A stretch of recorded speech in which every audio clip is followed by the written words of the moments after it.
don't know. And we're back full pelt on Friday, on time as always. Early, actually. Early, as a matter of fact. Y'all late. And we here with a full panel. Like the name says, we got a full panel. We got 6. And I think Eric is on the way, so we might have 7. Yes, sir. If they were sitting in here waiting, right, Taco, Mikey Brass, y'all sitting here waiting, why y'all ain't just go ahead and smash the like button, man? You know, y'all that's do a that. very good question. That's real good. Valid question. Valid question, Jay. You know you're gonna like it. You got to make sure they're gonna make sure you show up before they pay for the party. Yeah, we in here, man. No Brittany tonight. Hope she feel a little bit better. Eric, I think, is on the way. He got stuck in traffic. And YouTube playing with my emotions, man. I got 2 whole videos blocked. Oh, I seen it. I'm like, man, y'all are tripping, man. When I kept getting them alerts, I went on there and I'm like, why is they hating? Number one is the first question, because that's what it looked like. But and look, over some audio, it wasn't even the video. Well, I mean, they blocked the video too. The video popped up too, but I never had. Got blocked? Huh? Which one? The last 2 I did. You probably ain't see it because it was late last night, and they already blocked it, so nobody can see it. Caitlin Clark. I was actually watching that one. It was the middle of the night, but yeah, you won't be able to see all of it unless the dispute go through. But it is what it is. As you join, hit the like button, and we'll appreciate that. Hit the share button, leave a comment, let us know who in here. I want to shout out the members: Beast Mode Bones, 33 Shuggy, Mikey Brash, Young Disciple, Cedric Franklin, The Real Mr. Cropper, Ida Tomlinson, E King, Steve Calvert, Right Hand Cam, the Joker 687, Scott Merriweather, Unspoken Voices, Taco Master in the house, 64 Slim in the house, Keith Brazell, Savon Arnold, Ryan Walters, Chris Anderson, Jay Barrett, WW, that's worldwide, my namesake, Shay J, R Bean, Funky Town in the house, Jeff Gaio, Shy Rider, West Sider, A. Harkins, Micah Tafoya, Wizman Ballin, Malachi Israel. Show them some love when y'all see them stars in the chat. Those are some members that help us keep coming back to y'all. Did I rhyme? Show some love in the chat. Those are the members that help us keep coming back. Better than Black. Bars. Hey, look, hey man, hey, you know, hey, get us started. I saw you throw that worldwide reference in there too. Yeah, no, don't think I ain't heard that. Yeah, worldwide. Nobody know that my name used to be worldwide. I said they'll call you worldwide wall. hey, that's what your name saved in my phone as to this day. Worldwide wall. I remember when I was on the softball team and my boy Cousins was like, "What you want on the back of your jersey?" And you know, I used to have Worldwide Wall on the basketball jersey. So I was like, "Put Worldwide Wall on there." He was like, "Man, you're not good enough, bro. You're not good enough at softball. You can do that for basketball, but you're not getting Worldwide Wall on the back of your deck on baseball jersey." I was like, "Dude, high if you got Worldwide Wall. The expectation's high." I mean, I thought it was playing. We laughed about it when them jerseys came in. It said Wall. They just said Boogaloo on the back.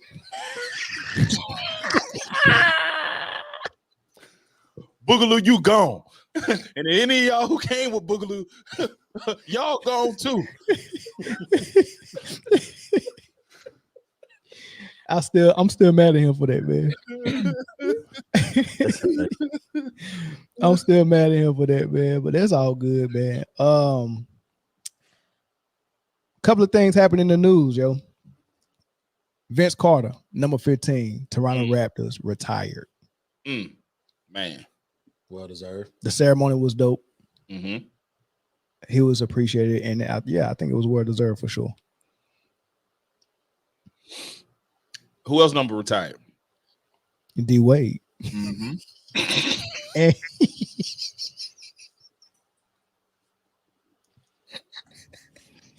and he getting a statue. Man, kudos to D Wade, and definitely kudos to the VC half man. Yeah. Half amazing.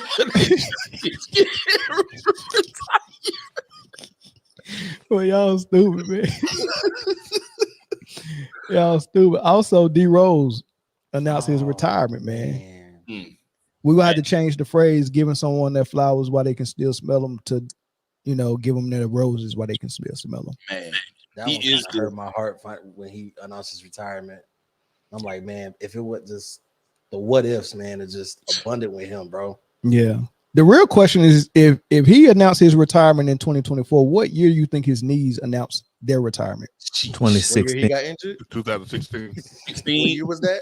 He tried to make a comeback in 18 though.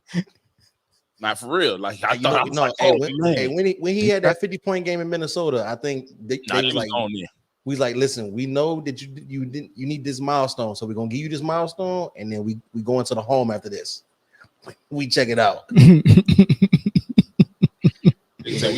gonna give you this 50 piece, and then don't ask for nothing else. That's what he knew he was gonna retire this year. After that game, like, yeah, that ain't happening no more. Yeah. If y'all ever get time, man, y'all ought to see the letter Joe Kim Noah wrote to him. It was heartfelt, touching, warm, all that. Joe Kim Noah wrote a letter to D Rose. Yeah. Okay. He talked about like memories. I was surprised that Joakim could write just because he was down there in Florida around the same time that Corey Brewer. Well, Aaron Hernandez too. All them boys, man. Yikes! That's exactly what I was gonna say. Oh man, I was ahead of you as soon as you said it.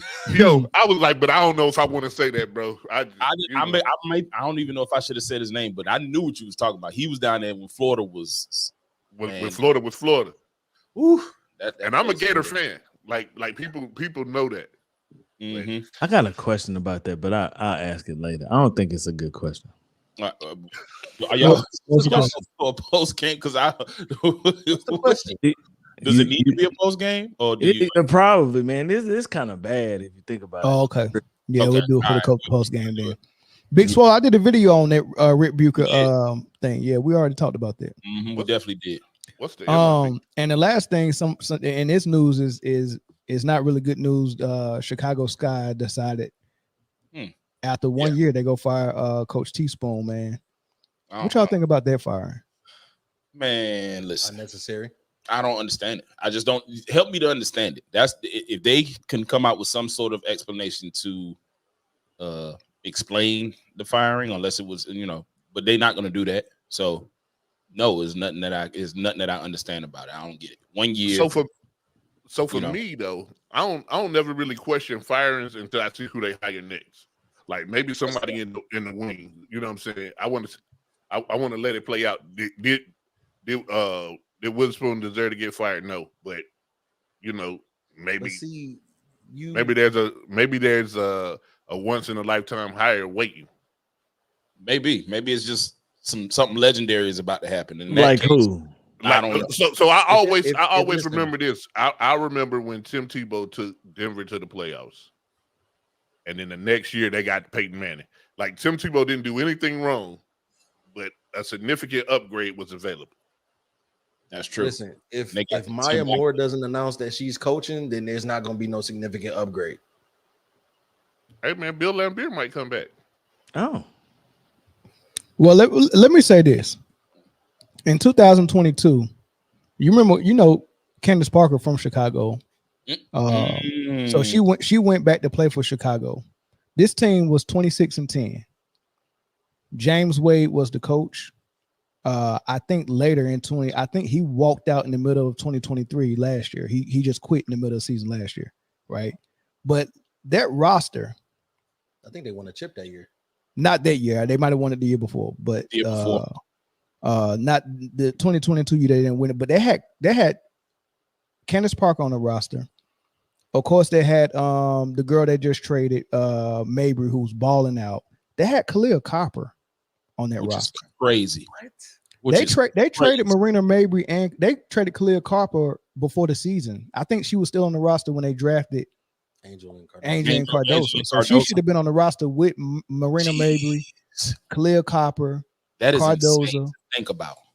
Kennedy Carter and Angel Reese. That should have been the starting five. That's a death lineup. That's a death lineup.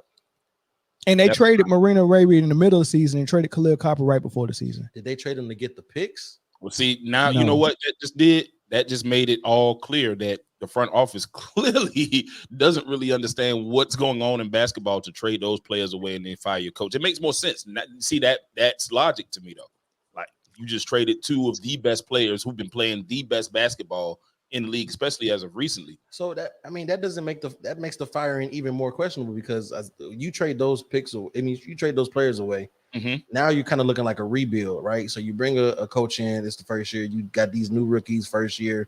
That's true. So I'm not understanding how you just pull the plug after 1 year, knowing you probably wasn't going to have a great record because it's all new parts. You know what I'm saying? So that's true. I get that part. I get, like, you rebuild, you get a new coach, you get some new players, and y'all got a 3 to 5 year plan for where y'all supposed to be. That's how it's generally supposed to go. You know what I'm saying? But if you trading away players like Copper, yeah, it's crazy. And Mabry, I'm pretty sure that Copper requested the trade. I thought it was Mabry. Did Mabry? They both did. So, like, when Chicago decided to go through the rebuild, Kalia Copper, she wanted to continue to contend. She didn't want to go through a rebuild. So I'm pretty sure she requested the trade. Same thing for Marina Mabry. She wanted to be part of a contending team.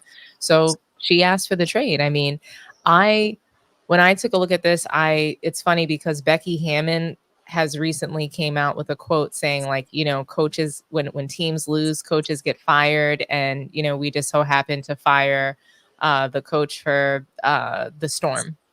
Coach for the Storm got fired. And, Chicago was a losing team this season. And I don't think that it was Teresa Witherspoon's fault. Like, I don't think that I think she had a rough, stack of cards dealt to her, and she did the best that she could. But there were rumblings that she was favoring Angel Reese.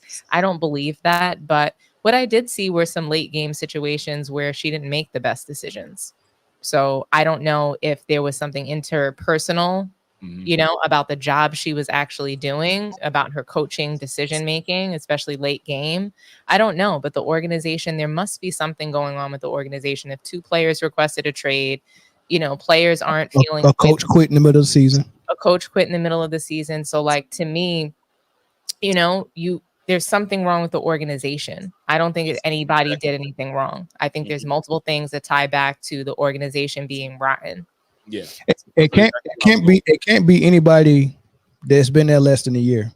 So it can't be Coach Teaspoon. Like, it's impossible for her to be the scapegoat when she was just there for 11 months. Like, it's not even possible. They got new ownership. It could be her fault is if there was a conduct issue that we haven't heard about yet, but we would have heard about it, especially pre-fire American woman coach. Like, they want to put that on the news quick. So it can be a conduct issue. So what's the real reason? I just think it's something. I think it's something truly rotten in their organization. They got new ownership. I don't think that they've been so happy with the decisions they've been making as an organization. So I don't think it is Teaspoon as a coach. I think she did the best with what she was dealt. Do I think that she could have done better in certain moments? Yeah, but I don't think that those would have been deciding the game. Yeah, that's crazy. But yep, it is what it is. I think the truth will come out, man. Let's go ahead and get into the topic. But before we get into the topic, let's go ahead and hear from Underdog. Underdog Fantasy is the best place to play fantasy sports. I want to tell you about the easiest way to get in on some NBA action with Underdog Fantasy and their pick'em game. Just find your favorite player, or any player for that matter, pick higher or lower on that player's stats, and you can win up to 20 times your money in one night. Pick between 2 or 5 players to fill your pick'em entry. Get every pick right, and you can net yourself some serious cash. Use the promo code ManDownSports and get up to $1,000 in bonus cash. Plus, now that it's football season, you can follow Man Down Sports as we reveal our favorite picks from week to week. Like I said before, pick your favorite player, pick higher or lower, choose your dollar amount, and win some money. It's just that easy. Make picks, win money. We also want to thank Underdog Fantasy for partnering with us, and we want to thank you for helping the channel out by using Man Down Sports on Underdog Fantasy. Eric sent a text in the group chat, y'all. He having some issues trying to log in. All right, so let's get into LeBron James and Gil's Arena, man. I think everybody seen last week Austin Reeves having that conversation, and it was kind of a continuation because we already did a video on when Carmelo and Jason Tatum was talking about LeBron not playing ones, and then now his teammate Austin Reeves is saying, hey, nah, not only do he not play ones, he also don't think playing one-on-one is real basketball, right? So I thought that was interesting, but Gil's Arena had a kind of in-depth conversation about it. I'm gonna play about 3 minutes of it, right? So and we'll piggyback off of it. What do y'all think about Austin Reeves saying LeBron doesn't like to play? Sheesh, my bad. I had that thing up way too high. All right, here we go. What do y'all think about Austin Reeves saying LeBron doesn't like to play one-on-one because it's not real basketball? I can see him saying that. Probably could have kept that. Because they don't have a one-on-one game. Don't have one-on-one game. Like that's not his game. Say it again. So I mean, I can see that. I can see him saying that. It's not something that he. Not his. That's not something that can make you the greatest of all time. No, it's not that. It's just that's just not what he's like. He doesn't come down and just play one-on-one. What does that do for him? And that I remember there was. I don't know what date it came out when someone said Hooper or what was it? Score Hooper. And then I'm like, that's confusing because there was a category called basketball players. Yeah. And wouldn't he fit into basketball players, guys who don't do all the foolery? You put them on a 5-on-5 setting, and that's when their brains kick in. Somebody like Jokic, right? Hmm? Do you think Jokic looked great in one-on-one? Like, do you think great? Yeah. Because think about what LeBron has the most points. Do you think history? Do you think Jokic looks amazing in one-on-one in a draft? Yes. Yes, right? And he got picked 41. So do you think this man's one-on-one skill looked amazing in one-on-one and playing against somebody? No, because he's a 5-on-5 player. That's a different player. I'm okay with that. There's just guys that are just, you put them in a basketball setting, how they were taught basketball. This is how it is. We got 5-on-5. We got rip. Like their game, this is. One-on-one help you though. One-on-one is a selfish person. but you don't play one-on-one because you don't want to lose. Yeah, that's what I'm saying. Yeah, like that's what I'm saying too. That's not his game. He's supposed to win, and if you get your game. That's how you work. Yeah, but that's not his game though. It's never been his game. So, but it's one-on-one not real basketball. Like that's why he ain't worked on his game. I'm not saying it's not real basketball, but that's just certain people just can't. It seems to be like one-on-one seems to be the one thing we always resort back to when we given a hard question about team. Roll the ball out. Always. Always is the one thing we come to separate actual players. Oh, let's not talk about team. We're talking one-on-one. One-on-one. The play 5-on-5. Now it don't fucking matter. Now we talk about the nigga and it don't fucking matter. One-on-one don't matter because it ain't real basketball no more. Y'all get the fuck out of here. You know who the number one-on-one king was? Mike. That's what I'm saying. You know who the number one? Spencer did. Didn't question it. You know it. No, he didn't say Kobe. No, everybody knows. Everybody knows. Before before Michael Jordan came in and created this, we see you as an individual. Who was the one-on-one king then? There wasn't. Isaiah Thomas. Oh, so because it was just pure basketball. No, it's because there wasn't one. Because it was pure basketball. Because people play basketball. No one claimed king. That's why Mike was able to just step right into that. They played basketball. Oh yeah, this your king? Not even. You think Magic Johnson is a great one-on-one basketball player? Larry Bird was. He gonna call a lot of fouls, but maybe Larry Bird was for sure one. I mean, we don't know. They never played. We never heard the Larry Bird was mixing it because he got a whole 20-minute mix of mixing. He mixed them in 5-on-5. Right? If we look at Jokic right now, we would think he's a one-on-one basketball player because how he plays the game when he's one-on-one doesn't mean when you take everybody else and he don't have the other options, we don't know what he looks like. What? If you look at Brandon game, you know they can play one-on-one.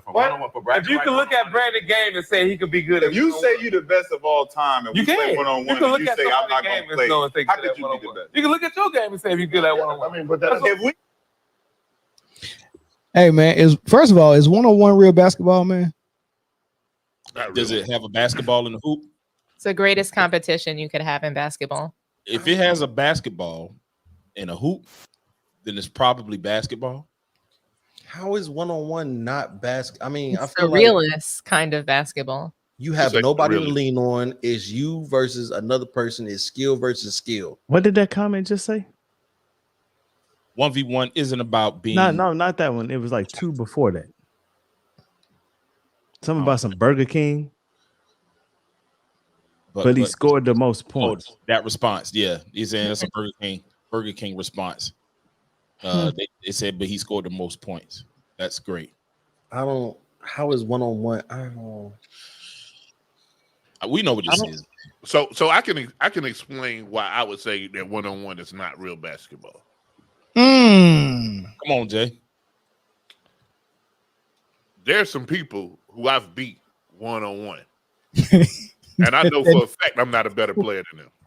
Wait, okay, that's your wait, who you beat one-on-one? I don't remember none of that. Not nobody on this panel. Shit, somebody on this panel. Whoa. Somebody on this panel.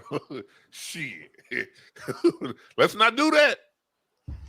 But I would think that's why he would be good, because Jay, you beat him because you bigger than him. No, absolutely.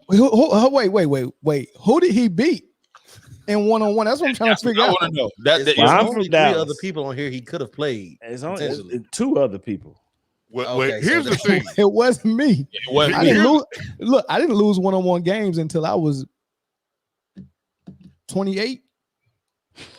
Or 2 and 8. Whichever one. It doesn't matter. I've seen it both ways. 2 and 8. What I'm saying is I've beat people. I didn't even address who the people were. I've beat several people. Took that personal though. Right. Come on, man. You know, you ever been walking real fast and you stepped on your dog's paw? You know what I'm saying? You gonna holler, huh? You gonna holler? But all I'm saying is, because I'm playing bully ball every time, I'm giving you 4 shoulder bumps and backing you down from check. You know what I'm saying? And that doesn't make me a better basketball player than you. But you would think that's why he would be good at one-on-one, because he's bigger than everybody. No, I don't think that he's not good at one-on-one. I think that at this point, he ain't trying to get nobody the clout to say, man, I beat Bryant one-on-one. It's Correct. better not to play. That is true. He's not the best at one-on-one. So why participate in it if I can't get the bragging rights of being king of the hill, which is the reason why he don't participate in the dunk contest, because he's not the best at it. He's not a bad dunker. I'm pretty sure he'll entertain us at the dunk contest. I'm pretty sure he can get some 10s at the dunk contest, but he ain't beating Aaron Gordon or Zach LaVine. You get what I'm saying? So why participate if I'm just going to give them the clout of, oh, they beat LeBron James in the dunk contest or they beat LeBron James one-on-one? I'm not about to give you that. I think you are 100% correct, but that's part of the reason, man. Like, you can't, I don't know. I've never been that way. You're going to have to show me every single time. See, you know it's 2 types of people, though, Zoe. It's that's 2 true. types That's of people. That's you true. got competitors, which I'm not saying he's not a competitor. Mm-hmm. I'm not saying he's not a competitor. You need to say that. You have to say that. No, I'm not going to say he's not a competitor. If you don't want to go one-on-one, if you don't want to do the dunk contest, it's all about not wanting to compete. It ties back to when we can't reach something, when we can't beat something, when we can't, pad our legacy by being better than those before us, we have to say it doesn't matter. This is everything that Michael Jordan happens to do way better than LeBron. Oh, that doesn't count. That's not real basketball. It's almost like a female that you went to high school with that looked like Flavor Flav. All of a sudden be like, well, I ain't like dudes anyway. I like girls. Like, that's just because we have a choice. Yeah, that's because we just, you don't want to compete. That's all it is. Sometimes, man. So you got the people that's ultra competitive. Like, hey, if you put a challenge out there, I'm gonna step up to the plate, win, lose, or draw. And then you got some people who prefer to live in this lane, which I like to call protect the brand. We're gonna protect the brand no matter what. No matter. Hey, you can say I'm soft, but you can't say that you beat me. You know what I'm saying? And you see that a lot in boxing. You see that a lot in boxing. I was just about to say that. But Jay, in boxing, especially when any fight, forget boxing, just growing up, anybody who's been to high school, win or lose, I fought. Anybody ever say that? My heart doesn't pump Kool-Aid. Yeah. Like, these are things like you can't duck the fate. And that's what LeBron constantly does, is he ducks the fade in every situation. He ducks the fade in the fourth quarter. He can't even take the last shot. He doesn't want to compete for anything. He doesn't want to be in the hot seat ever. He can't handle it. I've seen it both ways. Personally, both ways. Tell me the other way that you've seen it where he's taken the challenge. Show me. Other than bum rushing the lane, when has he taken on a challenge head on? No. What I'm saying is I've seen it both ways. There are people who's going to take the challenge, and there's people that's going to protect the brand. But the people that protect the brand are not the GOAT. The people who protect the brand are not even top 5. The people that that can't protect their brand and also compete are not considered. I don't even think not playing one-on-one or not being good at one-on-one or saying one-on-one is a real basketball. I don't even think that has GOAT ties to it. But if the reason why you're not playing one-on-one is because you don't want to compete in any space where you think you might lose, then that might contribute to why. And that's my problem. Yeah. You get what I'm saying? Because absent of Kobe Bryant and Michael Jordan, like if Kobe Bryant and Michael Jordan never existed, LeBron could probably still be the GOAT with that mindset, because we haven't seen Mike and Kobe with that mindset. You get what I'm saying? And anybody who else has that mindset is not as good as LeBron. But the fact that we've seen somebody that's better than LeBron and they got that mindset. It's just that we all played sports. And one-on-one is a part of basketball. It's a part of loving the game. Yes, it absolutely is. You're shaking your head, Jay, but I'm sorry. One-on-one is a part of showing that you are the best. One-on-one is a part of... I'm shaking my head for a whole different reason, and I'll explain it to you. I'm just saying that one-on-one, it's an important part of loving the game of basketball. I am the only person on this panel who competed at a very high level in a 1v1 sport. Yes. Right? Agreed. I'm the only person who has. I don't know, man. I got some chess accolades that might rival that, but some what kind of accolades? Some chess accolades that might rival that, but I'll let you live. Chris, I'll put $100. I'll put $100 on chess against you right now. You might give me. I'm a little rusty, but don't trip. But Chris, did you ever duck the fade? Did you ever duck the fade? No. So what I'm saying is, it not only is it common practice. I've seen it a whole lot of times where coaches and other wrestlers who knew that I was who they would have to fight, they bump up or bump down in weight and say, man, we got to protect his record, because when we get to states, seeding matters. So I've seen that. But Jay, that's a part of coaching. That 100% happens. My problem is none of those coaches ever demeaned the guys who were willing to go up against you. I feel like saying one-on-one is not basketball is like saying that's demeaning. The statement is ludicrous. Put down the guys that what I'm saying, that got it out the mud. It's to put down the guys that are real competitors. It's to put down people because you can't do what they did. And honestly, this is crazy, because when you think about it, think about how you have to take away for LeBron and guys today to be great. But Michael Jordan stepped into these situations to protect his brand. LeBron has to not play one-on-one. He has to not do the dunk competition, and that's protecting his brand. Mind you, Michael Jordan had to do all of these things to protect his brand. He had to do these things to actually have that big Nike contract. He actually shot in the three-point contest too. He didn't duck that fade either. He didn't duck any competition, win or lose. Even if it made him look bad, he got out there in front of the fans and competed, and that's real basketball. But in LeBron's defense, Michael Jordan didn't duck that three-point fade, but he didn't do it again. Yeah. But he did it. At least he did it. He didn't get back out there. But look at Caitlin Clark. She won't do the three-point contest, and that's what she's known for. She's known for shooting the damn ball. But we make excuses. She said she couldn't shoot off a rack. We act like it's ridiculous to me. We act like we forget that sports are just a microcosm of society, right? Like as a whole, society is 100% weaker than it was 10 years ago, and even more weaker than it was 10 years before that. Like, the mentality of people are now what it is. What we're talking about with these sports people, you see that at people who work at Walmart. You see that at people who work at Bryant. Whatever it is, like it's just what life is right now. Yeah, it's just we're out here calling people goats that duck fades. That's crazy. I just don't. You know what? I've never whoever we calling the GOAT in hip hop right now probably won't do a battle. Like you it's can't just be, what it top is. 10 talking about one-on-one isn't real. Don't do that.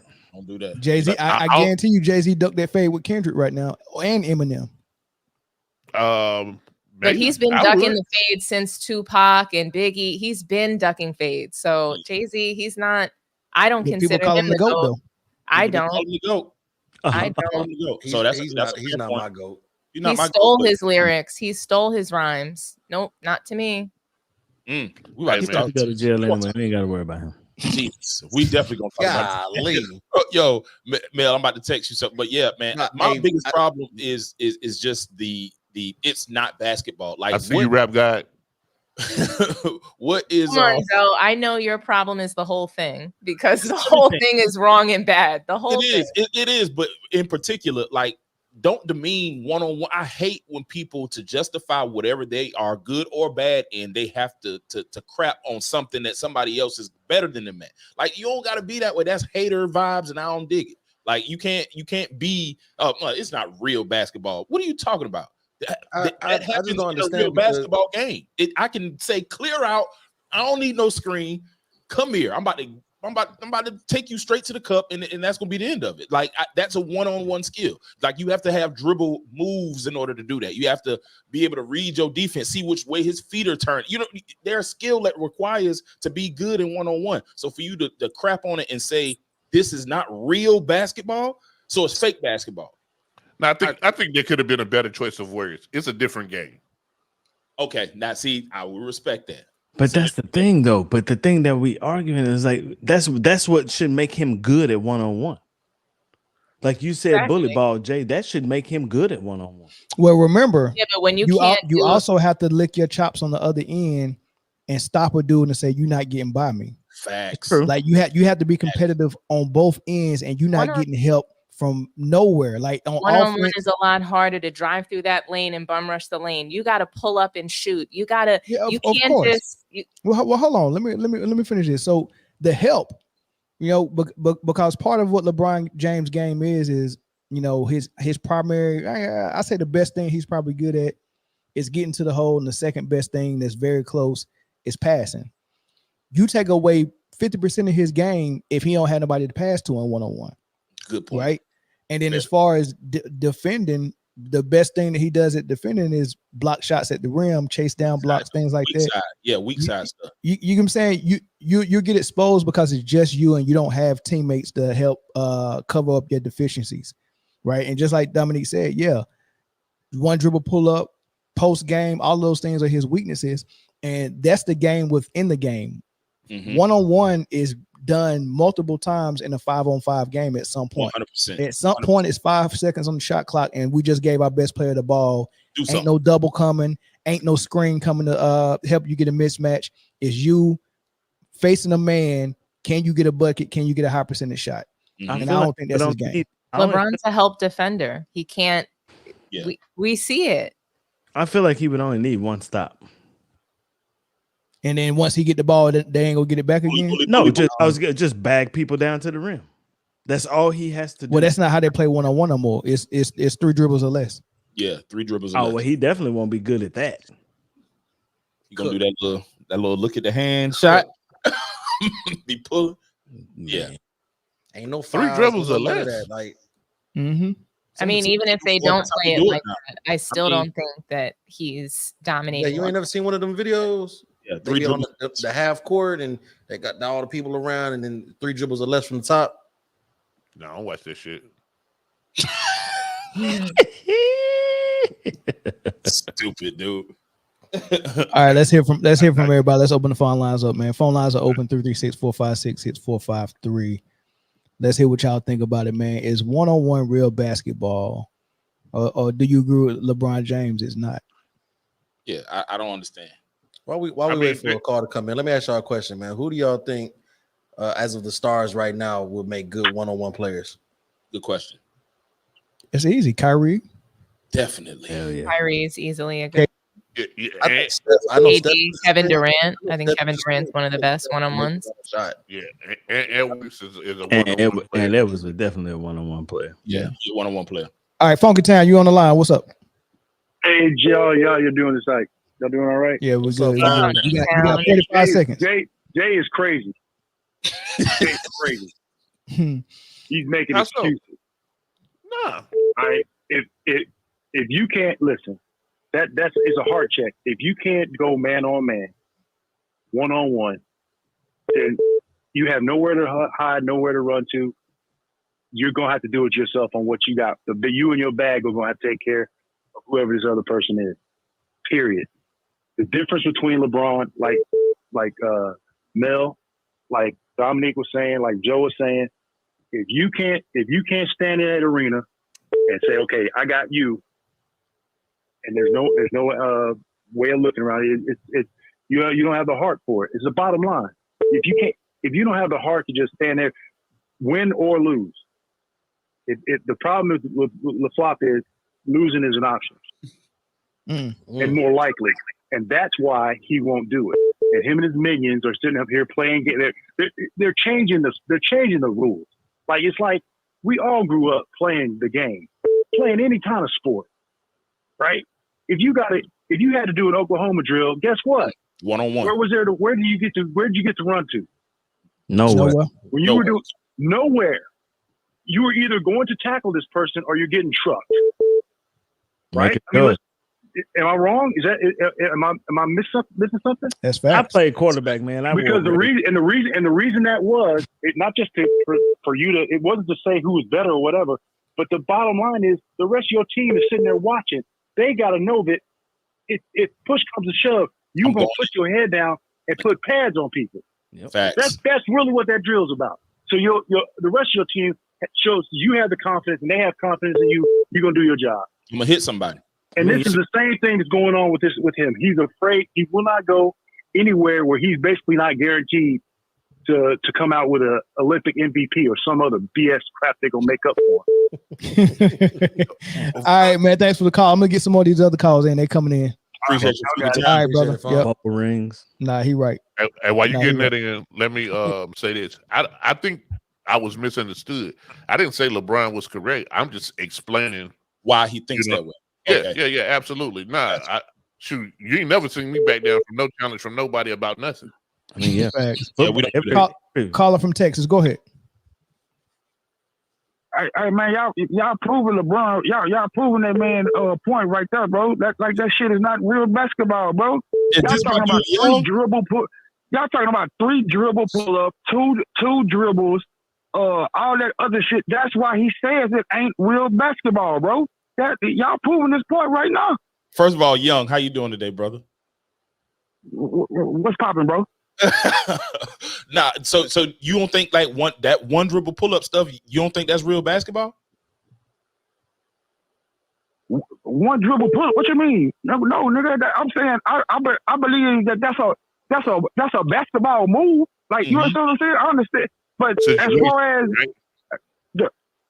I mean, bro, I'm saying relative to what we're talking about, there's going to be something similar. Of course, you're still putting the ball in the basket, but I'm saying opposite of that right there, because people, bro, there are a lot of good 1-on-1 players around the world, bro, that can't get in a 5-on-5 game, nigga, and be good. It's like it just is what it is. It's not 1,000 1-on-1 tournament leagues around the world. Like, bro, it just is what it is. And on the flip side, nigga, you got players that ain't good at 1-on-1, but when you put them in a team setting, they the best niggas on the court. Like this is what it is. Give me an example of that. I'm not mad at that answer. No, I am. Give me an example. Give me an example of the best. Hold on. Bro, I don't have to give you an example. You got to support your argument. You got to support your own example, bro. You got to give me something. Give me the player. Bro, you made your own example, bro. I heard that, but tell me the player. Tell me the player. I'm asking you a question. Tell me the player that's not a good 1-on-1 player, but is one of the best players when they get on the 5-on-5 setting? LeBron. Y'all just saying LeBron. You said LeBron. You said LeBron is. I didn't say LeBron wasn't good at one. I said he's not the best at it. This is what you highlighting, bro. Okay, well, I'm giving you LeBron, bro. No, you said you said someone that was not good. I want to hear somebody else, Young. You got to name somebody else. Bro, it's like what are y'all? Y'all are asking me like an impossible question. Bro, I haven't seen everybody in the NBA, bro, like play 1-on-1. But you seen enough. I'm a speak. No, I have. Bro, where would I see them play 1-on-1 at, bro? ISO ball. Everybody. ISO ball. Isolation. It's literally. So now y'all saying ISO ball. Come on, man. Is ISO ball not 1-on-1? It's not. How is it not 1-on-1? ISO ball, bro, means you're isolated on one side of the court with everybody else. That nigga, bro, it can still be a defender in the lane, bro. Incorrect. And you can still pass out the ISO. So you saying, it's not the same game. It's not the same game. ISO ball, bro, ISO ball is not 1-on-1 basketball, bro. ISO ball is a form of 1-on-1 basketball. ISO ball is not what, bro. 1-on-1 basketball means you, the person who guard you, and nobody else, bro. That's what 1-on-1 basketball is, bro. That happens all the time. The reason why 1-on-1 is important is because when you do get in the ISO situation and they can't, hold on. Listen to what I'm saying. Listen to what I'm saying. I'm not saying. Oh, hold on, but listen to what I'm saying. I'm telling you why 1-on-1 and ISO ball are very akin to each other, right? Because 1-on-1 is necessary if you get in the ISO situation, because the purpose of the ISO is I want to get in the area of the floor where the double team can't come. Right. And a person like Kobe and Michael Jordan was a master at the 1 dribble to 2 dribble pull up to get a high percentage shot before the double team could come. Or if the help was at the rim waiting on us, I don't have to get to the rim. I can pull up from the mid range. So I'm doing all my 1-on-1 moves in an ISO situation, and I'm not forcing myself to go to the help defense or forcing myself to go down there with a 7-foot is at the rim. I don't have to go down there because I got a 1-on-1 game. I got a pull-up game. I got a 2 dribble pull-up. I got a 3 dribble pull-up. I got a 1 dribble pull-up. I got a post-up fadeaway with no dribbles. I have all of that, and all of that is 1-on-1. You learn that playing 1-on-1 basketball. But conversely, though, Milton, just to argue your point, if I'm defending you 1-on-1. If I'm defending you 1-on-1 and you lose your dribble, you stuck. You gotta shoot. And so like that's what I'm not getting. You naming like 9-10 different things, bro. What I'm saying is that 1-on-1 back. Okay, I'm saying this is okay. I'm gonna put it like this. You're saying 1-on-1. What you're saying? You're saying the 1-on-1 basketball is very important, right? Yes. For a start, saying, right? For a go-to player, yes. Yes. Okay, for a go-to player. Okay, so my question is that why, like when we talking about LeBron, right? I mean, because I'm guessing that y'all implying that Kobe and Jordan are better ISO players than LeBron. Is that what y'all saying? No, the only thing we said today on this live is that LeBron is not the best 1-on-1 player that's active right now, and that's the reason why he don't think it's real basketball, because he's not the best at it. So, if he was notice the only thing that LeBron think is very important are the things that people say he's the best at. Bingo. Y'all talking about 1-on-1 basketball, bro? He was talking to. He told this to Austin Reeves, bro. Y'all killing me. Austin Reeves shared something that LeBron told, that him and LeBron had a discussion about, bro. They probably didn't have a discussion about it. It's probably some 1-on-1 basketball don't matter, or this or that. Austin Reeves shared that, bro. It's probably some 1-on-1s that were offered in practice, and LeBron wouldn't take the offer. It probably didn't come from a conversation. It came from LeBron getting challenged, and he said, "No, I'm not scared of going because basketball. It's not real basketball."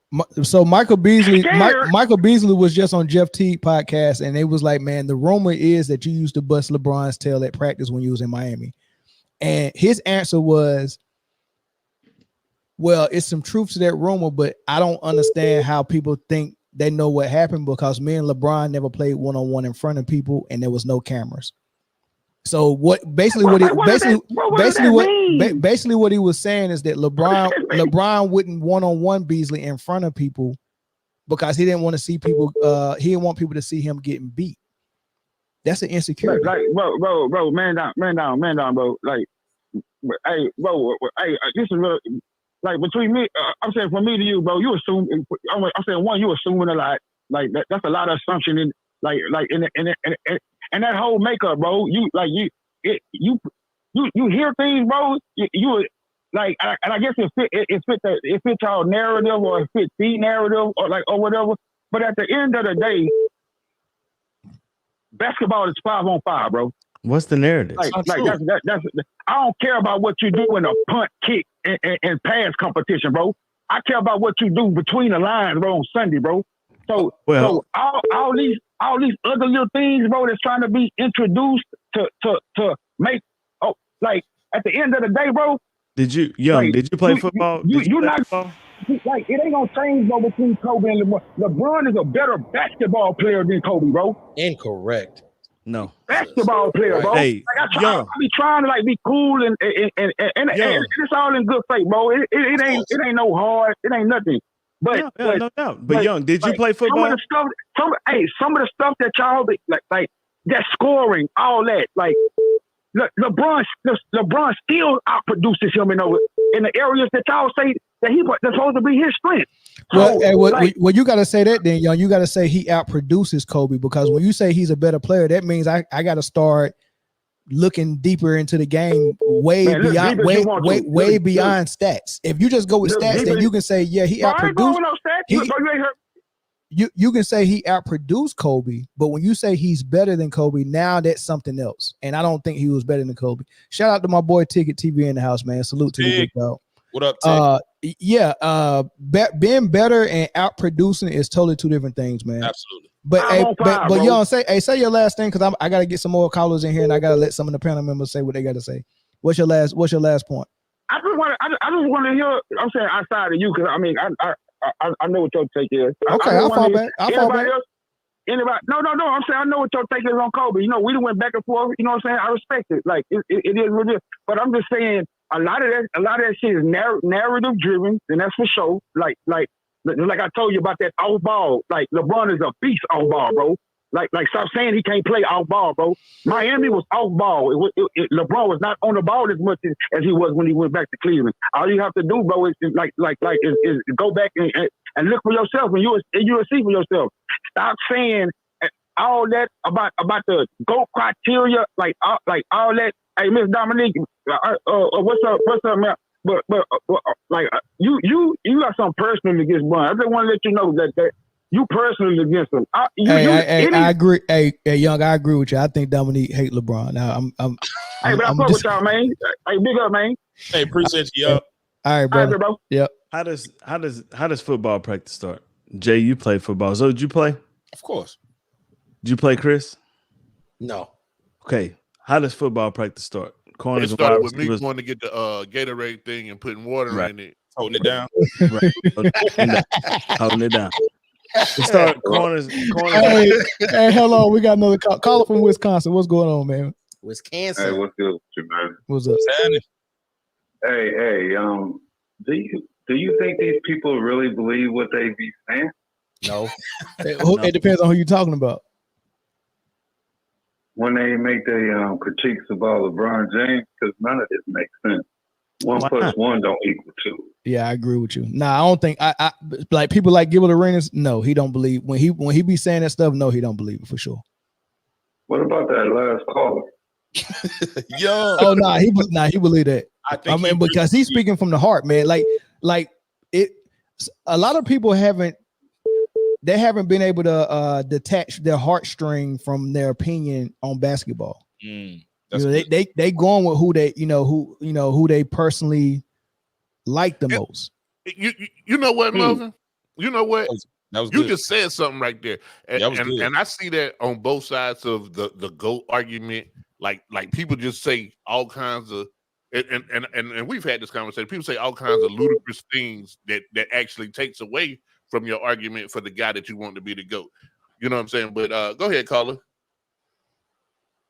Oh, that was my only question, man. I appreciate y'all. All right, man. Thanks, man. Thanks for the call. Appreciate you, bro. All right. Hey, it's a lot of calls coming in. Do y'all want to move on, or do y'all want to take some more? Take 1.5 more. Take two more. Well, he said 1.5. We'll take one in the Hey, we'll take 2 more phone calls on this one. Whoever that second one is, they getting hung up on after they say what they gonna say. All right. Hey, caller from Washington State, cut off YouTube in the background so we don't hear the echo, and then go ahead with your. I got you, Blair, man. I talked to y'all before, man. Y'all cool, man. Salute the ticket in the building. I'm subscribed to both of y'all.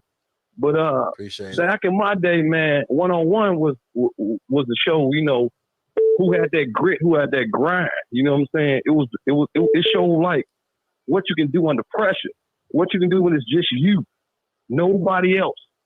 There's also 1-on-1 used to be. Now there's 1, 2, 3 dribble stuff is based a lot more on skill, which LeBron is lacking in certain areas of skills. And I'm like, we all know that.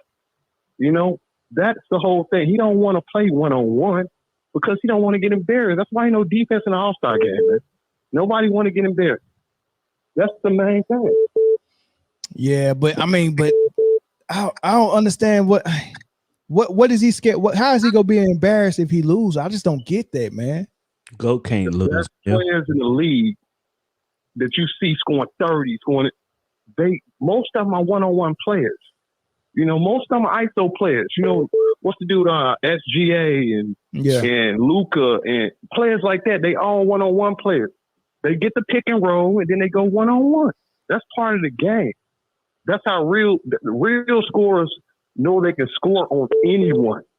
That's why the type of scores, the type of scores I like are the ones that can score inside of a phone booth. These dudes that need everyone at the 3-point line, open lane. They need 15 seconds off the shot clock. They need 10 to 15 dribbles. They need 2 screens. They need a mismatch after they get the screen. They need all these things just so they can get to the rim because they ain't got no bag. They ain't got no mid range. They can, you know what I mean? They ain't got no fadeaway. They ain't got no post game. It's crazy, man. And without all that space, we'll see a lot of players that we think are the top dogs in the NBA now. We'll see that we've already seen them before. Like I think we've already seen Luka multiple times. And we're putting him in GOAT status right now because crazy.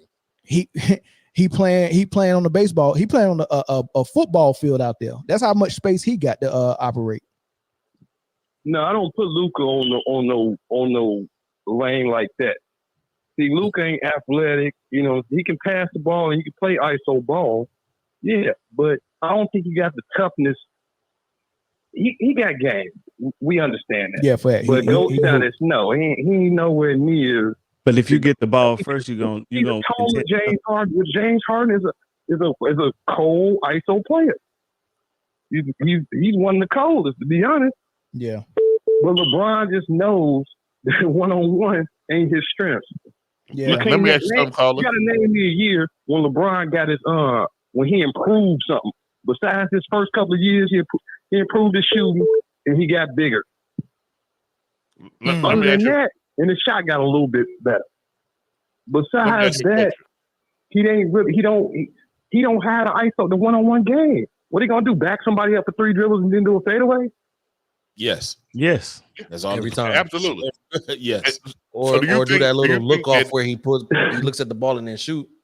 Do you think that he don't want to play 1-on-1 because of offense or because of defense? Which one do you think is more a reason why he don't want to play 1-on-1? Man, if he called his own fouls, like hit that 1-on-1 game would take 3 hours. Hey, y'all went low. Yes, he did. All right, bro. Thanks for the call, man. Hey, we're gonna try to get one more in, man. Thanks, though. My bad. Thanks, brother. You call his own fouls, man. That shit would take 3 hours. Jay, to answer your question, that's a good question. I don't know why he don't like 1-on-1. I just think it's just I don't know why he's losing to these people. I don't know if he can't guard them or he just can't. You know, I don't know if it's something else, man. I think it's psychological. I really do. I don't know, man. All right, last caller, Roland Curtis. What's up, brother? Rolly. Come out. Rolly. Hey, how y'all doing? What's I wanted to happening? I wanted to ask y'all. So, what if LeBron had said that one-on-one basketball is not complete basketball? Because Mel touched on it that in one-on-one basketball, there's no passing, so there's no assists, there's no making the right pass, there's no traditional triple doubles. Even the things that Mel you say you like about good basketball, so there's no pick and rolls, there's no give and go. What if he had said that one-on-one basketball is not complete basketball? Because I think it might have been a situation where he was just using real instead of complete, because some people might say that a certain rapper is not a real rapper, like Sexy Red is not a real rapper, or Soulja Boy is not a real rapper. But when you Google their names, they say American rapper, but they don't have wordplay, they don't have metaphors, they don't have different flows. So they'll be incomplete rappers, but they're still real rappers. So what do you guys think about that? Who want to take that one? Just play two. I just think that it's different basketball. So if he would have said it's not complete basketball, I could understand that opinion, but it's just different. It's a different kind of way to play basketball. It's just like 3-on-3. They're coming out with they have the big three currently. Is that not real basketball? I don't think anybody would say that. They would say good question. You would say it's different. It's a different way to play the sport. And, I think that it's a level of competition. And somebody who's supposed to be the best, I don't think that they're going to duck a 3-on-3 game either. So are you ducking 3-on-3 because you're saying it's not real basketball because it's not maybe what you're used to? So I get it. One-on-one isn't team basketball. That's what it's not. But let's say it right. It is complete basketball, but it's just not team basketball. It's one-on-one. Yeah, I mean, and you can say that about everything. You can say practice is not real basketball. You can say they are saying is not real basketball. They are saying that, and that's why they don't practice anymore, right, Mel? Is horse not real basketball? You know what I'm saying? Like, that's crazy. No, absolutely not. and that's like a chef. A chef come in to see me making oodles and noodles and be like, "That's not real cooking." That's not real. I'm actually cooking though, big dog. You warming up, boy. You warming up at a high level. It's just too much of a pattern here where every single time that LeBron, to your point, Mel, is not the best at something, if he's not the best or if he's done poorly in it, or if Michael Jordan and Kobe Bryant specifically were known for that particular, item that we're talking about, anytime that's the case, we have to discount it.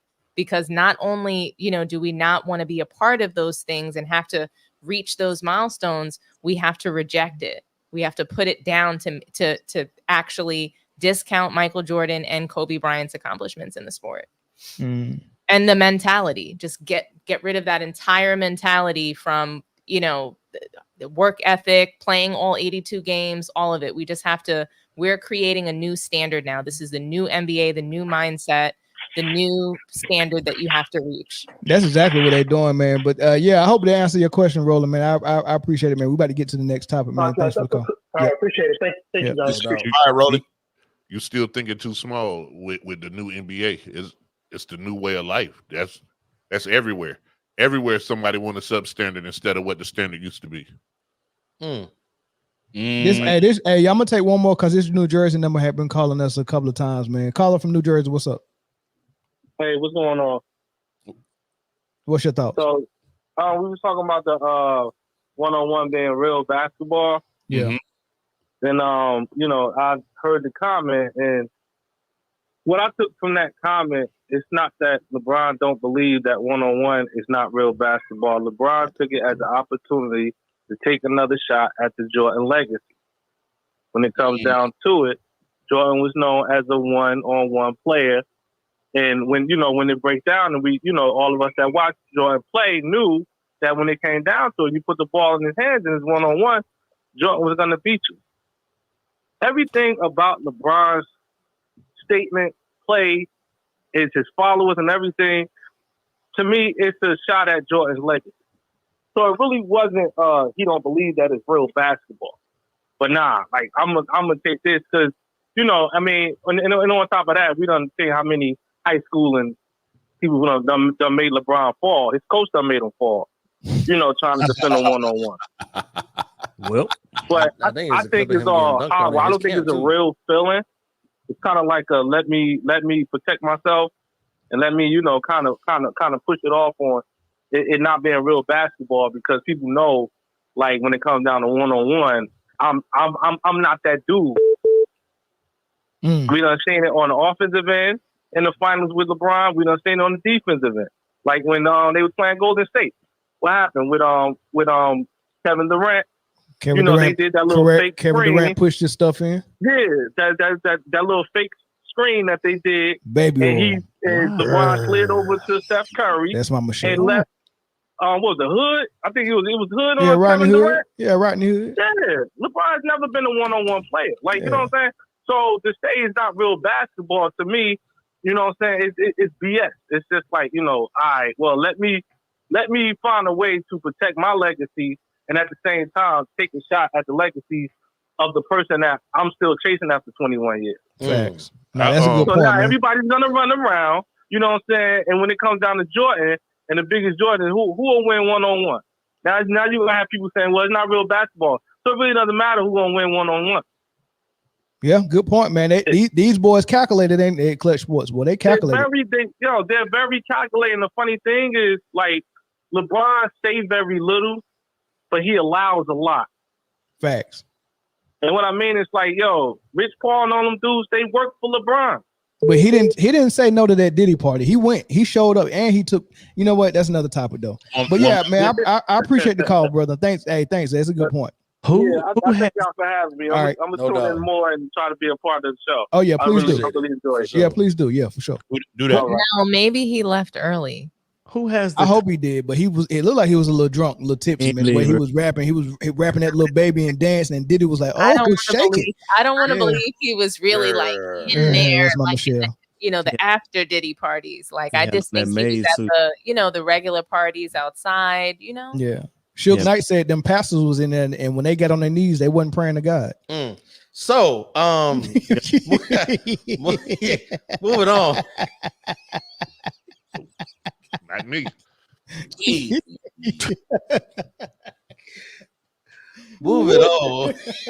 They were begging like Keith Sweat, but it wasn't for forgiveness. But you gotta cut it out. You going for block number 3? Yeah. We don't man. Hey, Chris, who in the league for our Pick'em league, man? It should be me. It should be me, right? It ain't. we got a new two-way tie up at the top, man. Put the belt down. It ain't you. It ain't you, brother. You in third place, brother. So we got a two-way tie between Jay and Brittany right now. This is all calculated after last night's game. I didn't get a chance to, so Jay and Brittany tied at the top with 29 wins. Mel is in third with 27 wins. Well, hold on. Cruise control. You not finna put a no. I'm sorry. Third still get a medal, right? Bronze. Jeez, we gotta burn that belt. We gotta get out. Chris, you right there. Hey, hold on. So whoever wins this year, do we get that belt? That's only right. You know what? Yeah. We'll make a man down belt for sure. Okay, bet. So Mel is in third place with 27 wins. I done crept back up. I'm in fourth place with 26. Tied with Eric in fifth place, who got 26. Zoe is in sixth place. Why are we talking about fifth and sixth place, man? I'm just running down. Just do better, man. Just run it down. Just do first, second, third. Zoe's in sixth place with 25. Corey is in seventh place with 24. And I start off every week with a loss though from now on. And then Dom is bringing up the rear with 20 wins. Wait, Corey, you picked against the Cowboys? No, I'm not picking against the Cowboys. I'm not picking at all. He's just gonna take an automatic L with the Cowboys every week. Oh well, we know you ain't getting the belt. Yeah, it's all good. You got to be all in to beat me. I don't know if you heard. I'm the 3-time champ. Oh my god, whatever. You gotta be all in. I don't know if you heard. 3-time champ. Somebody get this comment off the screen. Look at this comment. Look at this comment. Somebody get this comment off the screen. How you bragging from wherever you at? Them fingers healthy. Oh, look at her. She up near the top. Oh, she tied in first. You actually you kind of gotta take them trophies down because you sitting on here and it says second. Y'all just got the same amount of wins, but they got you in second, Brittany. Just FYI. Yeah. Who got the most wins out of the whole week? Like who's got the most? So last week, I'm gonna win at something, y'all. So last week, actually, me and Zoe had the best picks. Had to turn it me around. And Zoe both had 9 points last week. But no, what's the most that someone ever got in a week? Oh, in 1 week, I think it was. Damn, I'm gonna hate this, bro. I'm gonna hate this. Why did you, Chris? Don't even read it. Why would you say that? He just trying to no. say that. Jay got 13 in 1 week. There you go, Jay. And what I get? You got a 1 and a 3, but Jay got 13. Jay, you see what I'm saying? You see what I'm saying, Jay? Hey, beat 13. Somebody need to beat 13. You feel me? You act like you're the only one did it. If you did it, I done it before. Got mad at it and don't want it no more. You don't want it no more? So Melly, you're just gonna keep looking for any reason to pick up that belt. I'm earning it. He's doing the LeBron stuff. He's right here doing the LeBron stuff in real life. Now he's doing the ESPN stuff where they just make up picking up the belt. LeBron was the first person to dribble with his left hand at midcourt in Staples Center with the lights off in the upper quadrant. That's the type of stuff Mel doing. I know this, bro. I can't wait to regain my rightful place on the throne at number 1. Because comments like this. When Brittany wins the whole thing, what are you guys gonna do? Hold on now. What are you guys gonna do when Brittany wins the whole thing? I don't know. Brittany's not. What we gonna do? I don't know. We'll never know. We'll never know. Here's the thing. What would I do if I lost? We'll never know. Never know. I was tied for first after week 1 with Mel. Week 2, Brittany was first all by herself. Week 3, I'm now 2 games ahead of Mel and everybody else except for Brittany. You're not 2 games ahead of me, Jay. You 1 game ahead of me. Nah, it's 2. Hold your horses. I'm looking. Hold on. Sounds like Brittany's beating everybody. No, it's called number 1. She's not. No, Jay is 2 games ahead of Mel and 3 games ahead of me. So what happens here is I've been the most consistent the most times. At the end of week 1, Brittany was like 4th. Well, yeah, I've never seen that. Now. I've never seen less than where I'm at now. What happened is, huh? She's number 1 now, though. How do we explain that? She's a co-number 1. I don't have to explain her being number 1. I'm number 1. I don't care about what she is now. That doesn't matter. I'm number 1. You can't talk about other people. I'm talking about me.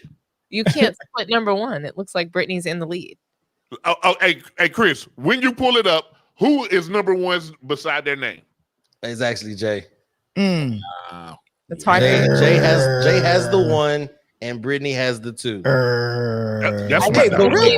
out to me and Zoe for having the best week last week, man. So the real question is how did the entire panel get beat by someone in a wheelchair? Yeah, that's a better question. Hey, Charles Xavier was a bad mother. Shut your mouth. Listen, man. Here's the thing. It's crazy. Listen, I'm the best at picking out shoes, picking out winners, picking out hoes, and picking out for other people. For other people. Jay has the flyest wheelchair. Listen. If it wasn't nasty, I'd probably be the best booger picker. Like, I am elite at picking. That's just what it is. Jay, that's a perfect segue because that's exactly what we're about to do right now. Is pick boogers. No, not boogers. Oh, okay. But if you unless they're giving us a booger for free, but I don't think they're giving us boogers on these picks, man. So now hold on. Now I'm honest too. I am elite at picking, but I done lost 3 weeks in a row on underdog. Your underdog be taking my coins. Y'all seen what happened to me, right? Oh, I saw what happened to Mel. I saw that 1 assist shy. Man, this girl didn't play the 4th quarter because it was a blowout. All she needed was 1 assist, and I would have won $600. Messed me all up, man. So, but I like you picking. Call up there and say that ain't real basketball. Exactly. Hey, let's do some running backs, y'all. I want to do. I don't know about doing running backs. We can pick their stats. Yeah, let's pick some running backs. I want to do 2 running backs and 2 quarterbacks, y'all. So let's go with Saquon. And I think I want to go. I think I want to do. Freaky, bro. My God. Do y'all want to do the 78.5 rushing yards they giving or the touchdown, the 0.5 touchdown? Touchdown. I would take the touchdown. I think touchdown. Tampa still got a decent run defense, so I would take the touchdown. Yeah, it damn sure ain't gonna be 19 rushing attempts. Not in Philly. Nah, Jalen Hurts have 19 for Saquon. So y'all go higher on the touchdowns? Yeah, I take the touchdown. I'm gonna take the over. Oh wait, hold on, wait. Do you have an option for a rushing and receiving touchdown? Yeah, take that first one. Take that first one. Take the one on top. The one on top right there. There will go rushing and receiving touchdown. Yeah. Saquon Barkley. Yeah, take that one. All right. I don't trust Aaron Jones. I don't trust Kyron Williams. Oh, now he had 3 last week. I don't trust him. Balling. I don't trust him. Pat Mahomes. Hey, that seems like that man right there. Hey, Brees Hall. Take the high. Take the higher on passing yards. 253. I'm not doing that. I'm not comfortable with that. I would listen. First of all, these are 3 things that you need to know. Pat playing at home in LA this week. He said he playing at home in LA. That is crazy. That is insane. What's that? What they call it? Arrowhead West? Hey, he be torching the Chargers. Listen, he has never lost to the Chargers in LA. Guaranteed. They're hurt all over. Pause. Hey, take this. He has not had a 300-yard passing game this year. It's time for him to get one. I'm taking that higher. You don't have to listen to me, but when the money hit the bank, and they best, I would trust the touchdowns more than the I'm taking the over on the touchdowns too. Listen, I would take the over on the touchdowns because he's gonna swing that field. 2 touchdowns seems more feasible than 253 yards. Especially, I bet you he get 3 and 3. He might. Let's see what he got lately. 3 touchdowns and 3 picks. He got 2 touchdowns against Atlanta. He got 2 touchdowns against Cincinnati, 1 against Baltimore. That sounds about right. I think I can trust the 2 touchdowns. He does have the 2 touchdowns. Yeah. I would take the 2 touchdowns. And then it's the Chargers. So it comes to the fourth quarter and they blowing them out. All they're gonna do is run. He need to have a big game. Yeah, Derwin James ain't playing. Travis Kelce gonna eat. Derrick Henry. He getting in the end zone. He getting in the end zone. Against Buffalo, I'm not even doing nothing against Buffalo. That game liable to be blowed out the way Buffalo playing. Yeah, they could. But I would take Jordan Mason for a touchdown. Hey, here go a book and pick. Here's a perfect time for a book and pick while we doing this. Buffalo will lose to Baltimore. Book it. I think so. I don't think that's too heavy of a book and pick. I think that's kind of expected. I think so. Buffalo cold. Buffalo is cold, but Buffalo is cold, and Buffalo is cold. Yeah, both of them. It's cold up in Buffalo. I don't know about Buffalo being cold. I don't know about. All right, look, we need 2 more, y'all. Take CJ Stroud for 2 touchdowns. Now take Lamar under. Take Lamar under.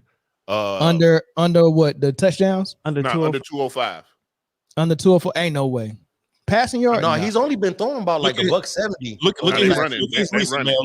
Look at his recent. They running the hell out of the ball. He only been doing about $170 on average. Sheesh, he ain't threw multiple touchdowns yet. And 182, 247, 273. Well, it's 205. What is it? 205. Hell did he get 273 against the Chiefs? That first game. That last drive. I mean, 48 passing attempts. He got 80 yards on the last drive. And he ran it, and that's crazy. I for sure thought they was running it more than they was throwing it that. And he ran it for 122 that day. Yeah, that is insane. To do that every other drive. To do that and lose sucks. It was by a toe. It was just by a toe. So would y'all go under on this double touchdown on 2 touchdowns under? No, they ain't even offering under. They ain't even offer. You got to go higher. The payout would be nice, but I don't know if he's. Hey, but you know what? Hey, them 56 rushing yards look real nice. I go over that. Oh, lower on 66% passing. Hell no, that rushing. Nah, he's pretty accurate. He's gonna be accurate. He's pretty I don't think accurate. He throw it a lot. I don't think it's Oh, there we go. Passing touchdowns, lower on passing. He did it yet. I don't trust it, man. I don't know. He might 3 games straight of 1 touchdown pass. He's gonna. I feel like he's gonna get 2. He might be due. He's about to pop. He's Listen, due. they playing Buffalo. He gonna run his ass off. All right, let me go back to a running back. It's Bijan getting in the end use zone. them 2 big tight ends in the red zone, yo. Bijan versus Yeah, B. Johnny. He really don't have a choice. Yeah, he got to get it. And Kansas City held that man for 35 yards last week. Yeah, they did. All right, and my last one, Justin Fields. Get him for a passing touchdown. He'll throw one. Nah, over the 184, man. What's his the touchdown? No. I like the touchdowns.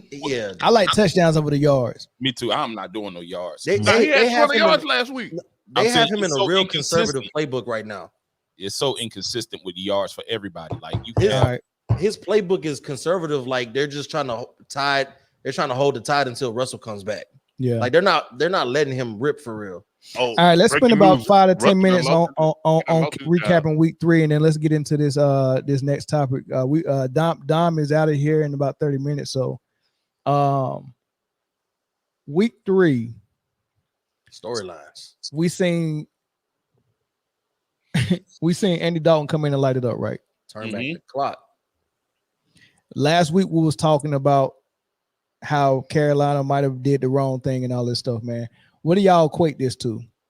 Is this Andy Dalton we go see for the rest of the season? Or is this a case that, hey, man, the defense ain't got no film on them yet?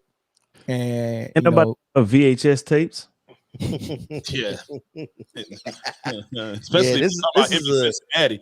VHS tapes. This is a no tape case, man. There's no film on them.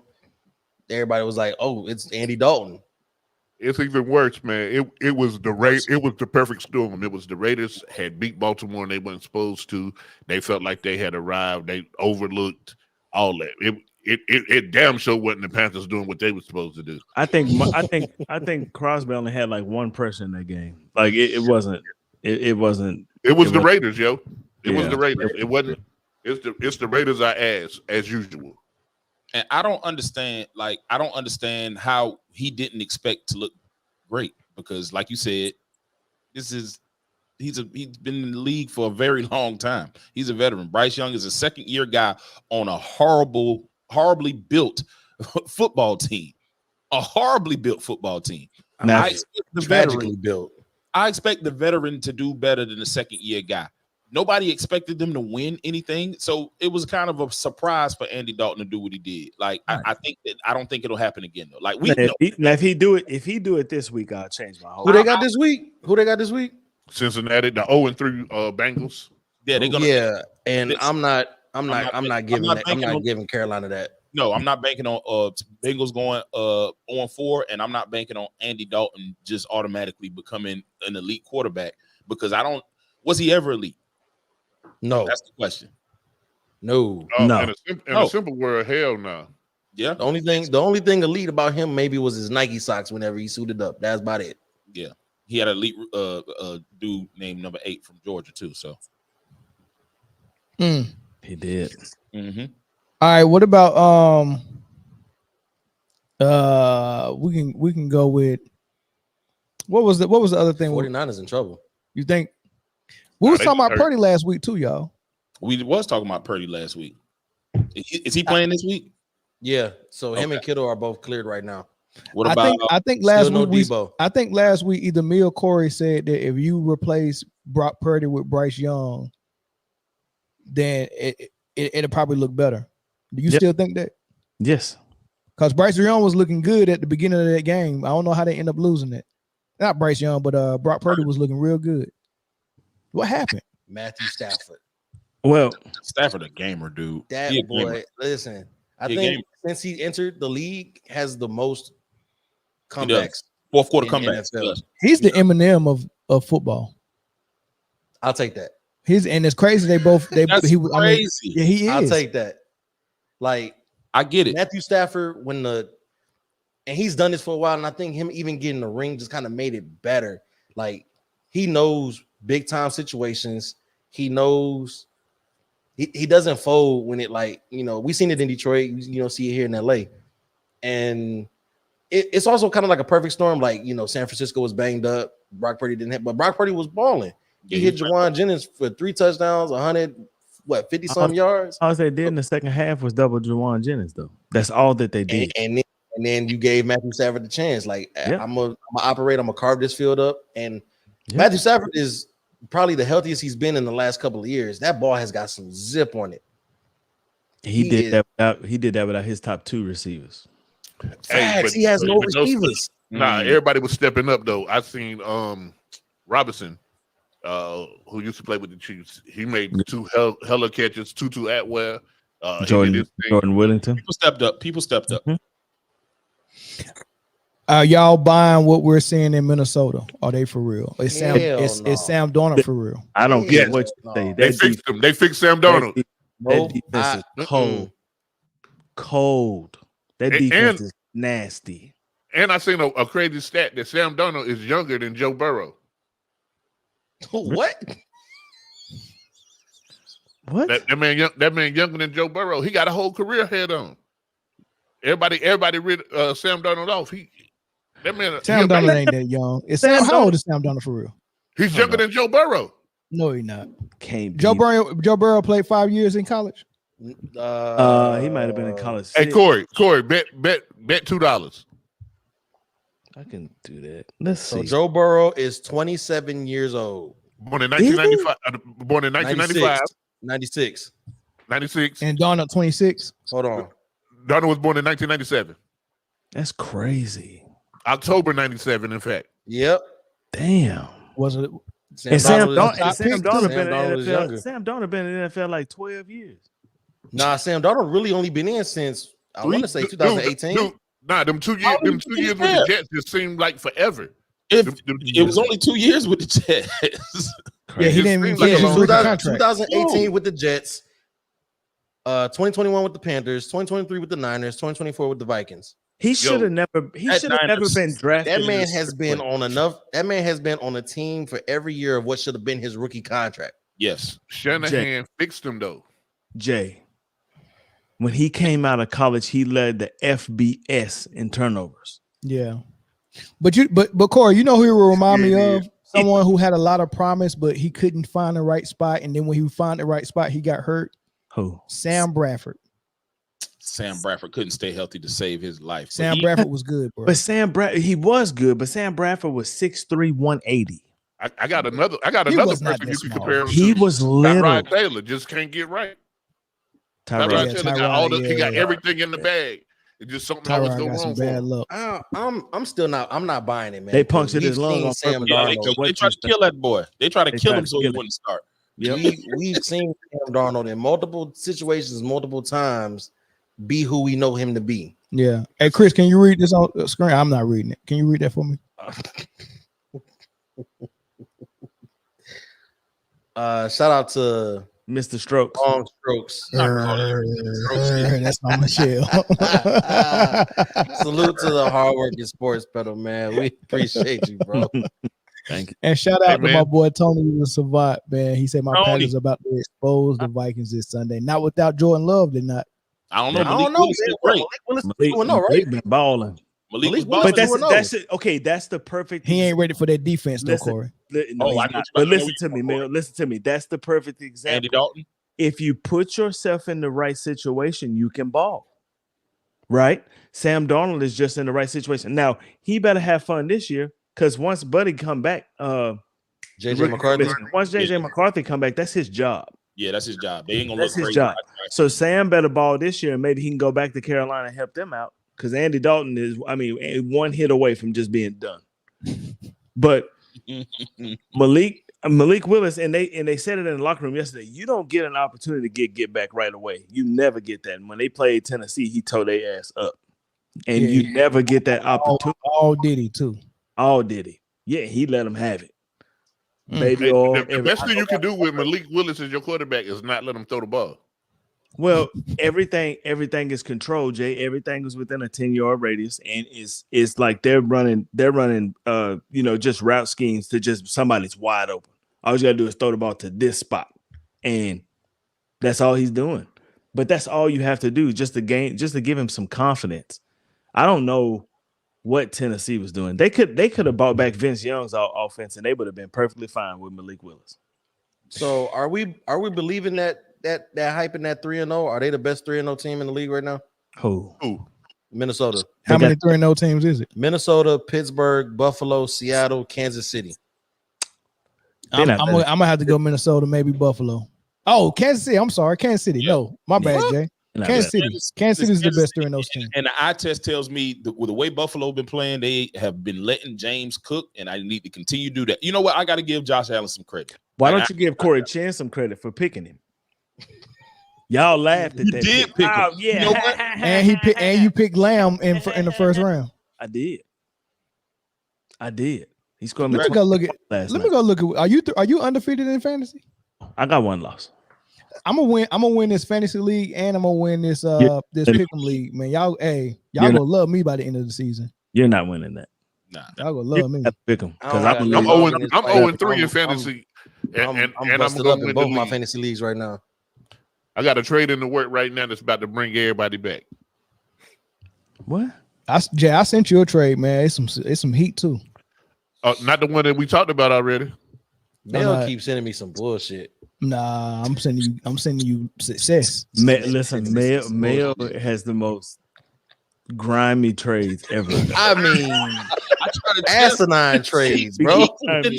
He trying to sell it like he feeding a Thanksgiving feast, man. This will is call bullshit. you at 11 o'clock at night and tell you some bullshit. And you like, come on, man, get off my damn phone. He be trying to wait till everybody tired. Yeah, he's trying to get your ass sleepy. Wait till everybody groggy and can't make the proper decision. Hey, I just want to talk to you about something real fast. You checked out the fantasy league? Look at the trade I just offered. I just sent. Boy, stop. Boy be selling wolf tickets in them trades, boy. That man be waiting till golly. Hey, I'm about to send all three of y'all some heat. Not no. Hey, Chris, I made you a great trade earlier this year, didn't I? No, fuck you. Nah, what you got the guy. You got your two guys. You got Laporta and you got Laporta hurt. Montgomery. Laporta hurt. Derrick Henry had a fucking game. Dude, but you got Montgomery. The Cowboy. You meant to get Montgomery. Shut up. Jay, no, that's that. I hate when people try to hype you up after they done jacked you. They don't. First of all, I didn't jack him. Yeah. I get. No, it sounded like a good trade at the time because Sam Laporta, what he did last year, David Montgomery is always going to be a goal line threat. So it was, and I didn't know exactly how that Derrick Henry situation was going to work out in Baltimore. But boy, if I could go back, you're reneged right now, huh? Oh man, what? Mel, you're the superiority complex, right? Did I do what? Yeah, that's him. That's him. You have lost your damn mind with this trade. You are out of your mind. What's the trade, Corey? No, don't. So that's what we do. Is we exposing DMs on live now? No, we're not gonna do that. We're not out of your mind. Corey, what is it, Corey? Let us know. Post game. This is crazy.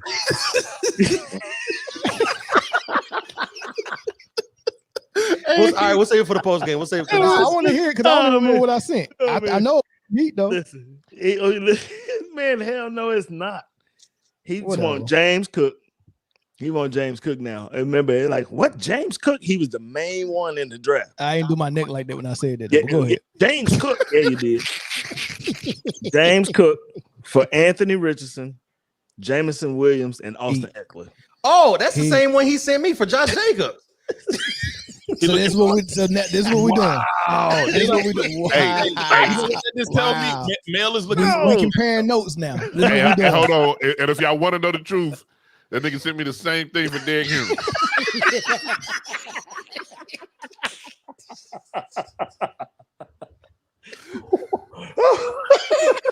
Hey, is this how girls be comparing texts in their group chat? Like he sent me the same good morning text yesterday. He said good morning to me too. They done conspire and now hell no. Listen, don't nobody want Anthony Richardson but you. Man, y'all ain't spit, man. Y'all baby glad I can't cuss, man. Y'all ain't spit, man. Y'all ain't spit for that. Just for, you know what? Week 3 is over, man. Let's move.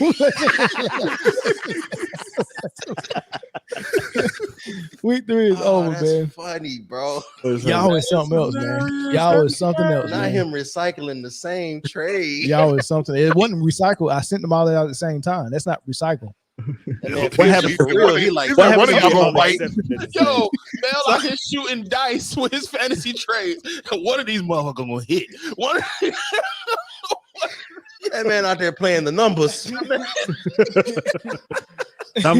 Somebody sleeping shit.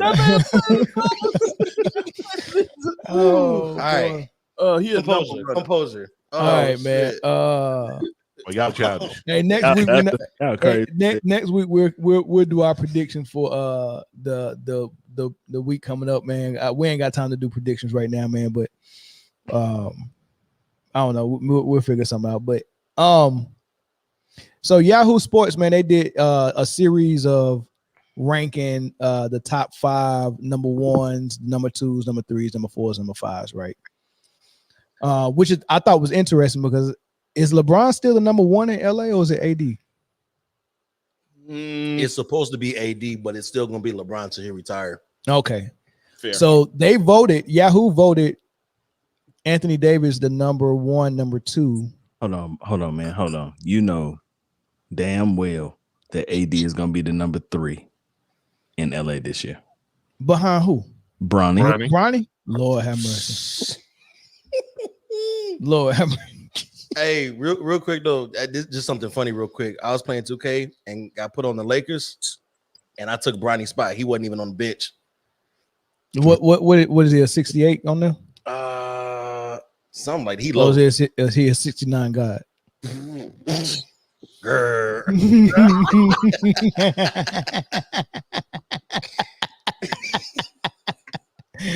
So look, they got Anthony Davis as the number 1 ranked, number 2 currently in the NBA. They got Devin Booker number 2. They got Jaylen Brown number 3. And this is where it gets very tricky. Okay. Right? They got Bam Adebayo number 4. Wrong. And they got Jamal Murray number 5. Honorable mention.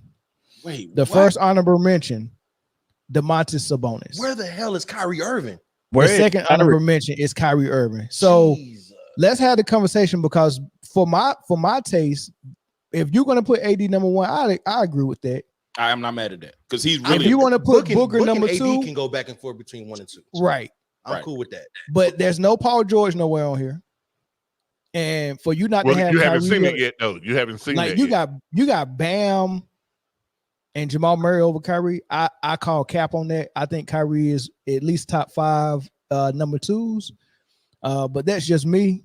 I want to see what y'all think, man. I agree. The further down you got on that list, I was like, yeah, it started getting weird. Once you got past AD and Book, and like I said, those two can interchange as the 1 and 2 for because they really number 1 options that just happen to be number 2 because they're playing with guys who they are. Them guys, right? But to not have, that's the same situation for Kyrie though. Kyrie is a guy playing with a guy. Yeah, he's a guy playing with a guy. So is Jaylen Brown, but you can't say Paul George because you ain't never seen that. Hey, shout out new member. Shout out to James Reed. Hey, appreciate you, brother. Thanks, James. But Bam Adebayo being, I think Bam. I mean, they still holding on to Jimmy, but I think Bam is the number 1 for Miami during the regular season. Absolutely, Miami just got 2 number 2s. That's what they got. But nah, Jimmy, I give Jimmy a number 1. What is Tyler Hero? 3 and a P. He's a P. Yeah. A bad spades hand. Yeah. He's a spade, but he's like the lowest spade. Yeah. That man, the 4 of spades. That man is the 4 of spade, and we it's just he's not a 1 or a 2. Tyler Hero. He's he's not. 2 Bravo. 2 B. No, I think he's definitely like a 3A. Yeah, he'd be a great third option on any team, though. Yeah, for sure. That's and we ain't hating, bro. Like nobody's game planning for Tyler Hero. Exactly. You're game planning for Jimmy. Not on the list. Ooh, who? Tyler Hero's a bench player, but I think he was one of the honorable mentions. I looked at the list as well. They kept going, like they kept ranking. I think they went even past 10. Okay. But I had Kyrie as the number 1. Actually, I had Jaylen Brown number 1, Kyrie number 2, Jamal Murray number 3. I think I had Devin Booker number 4, and then Anthony Davis number 5. And I mean, I just think that number 2 Dominique. Well, I mean, I don't know if this is a hat. How can I rank Anthony Davis the number 1, number 2 option in the league when they were knocked out of the playoffs in the first round. And then we saw that's because their number one is not a real one, Dominique. I'm okay with that, but that's still the story. And, you know, I'm going to go with who took their team they don't have no number 3. I'm just saying my criteria for this list was surrounding who went the furthest. Like Jaylen Brown, to me, is the best number 2 in the league. Then you have Kyrie Irving. Like, I don't really, to be honest, I don't view Kyrie Irving as a number 2. So I know that he is technically one, but I don't think he belongs on the list or in this conversation. When you're winning championships for LeBron James, you're not a number. You're not a number 2. LeBron went to his team. LeBron went to Kyrie Irving's team. That's what happened. People don't. You saying Luke? So you saying Luka is the best number 2 then? I'm saying that I don't. I'm saying that Luka is not an NBA player. That's what I'm saying. Oh my God! Yeah, here she go. You know you gonna get us. Yo, breaking news real quick. Y'all want to? Hold on. I mean, don't get me started. He's not a qualified NBA player. Breaking news. What we got, Zoe? The Knicks are nearing a trade to send. This is from Shams. The Knicks are nearing a trade. Oh, okay. Nearing a trade to send What the? Hold on. Julius Randle, where? Not KD. No. To Minnesota. For who though? Cat. Don't tell me. For Cat for Cat and DiVincenzo. What? Wait. Hold on. DiVincenzo was in New York. Yeah, that's what I'm saying. So they sending Julius and DiVincenzo to Minnesota for Cat. Timberwolves are like trade to send All-Star Karl Anthony Towns to the New York Knicks. They trade. That's gonna make the Knicks tough for real. For real. Make the Knicks knocked out in the first round. The Knicks are going to get knocked out in the first round. Minnesota just took a humongous step back. What is Minnesota doing? Minnesota just took a Karl humongous step back. The Knicks is going to fail. I promise. I would have sent. I would have sent Rudy Gobert. I don't know. I wouldn't want him either. The reason why I think it has a chance, I mean, basketball wise, we needed a real center. We don't need a perimeter. We didn't need Karl Anthony Towns. So they chose wrong, and then they broke up the Villanova Nick. That's what I don't like. Now that's what I don't like. And DiVincenzo, there was games when he scored 40 in the playoffs.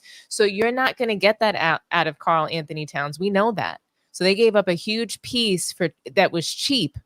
They gave up a cheap piece, sent him to Minnesota. This is not. They're out. They're going to be knocked out in the first round. I'm booking it right now. Okay, so let's say this.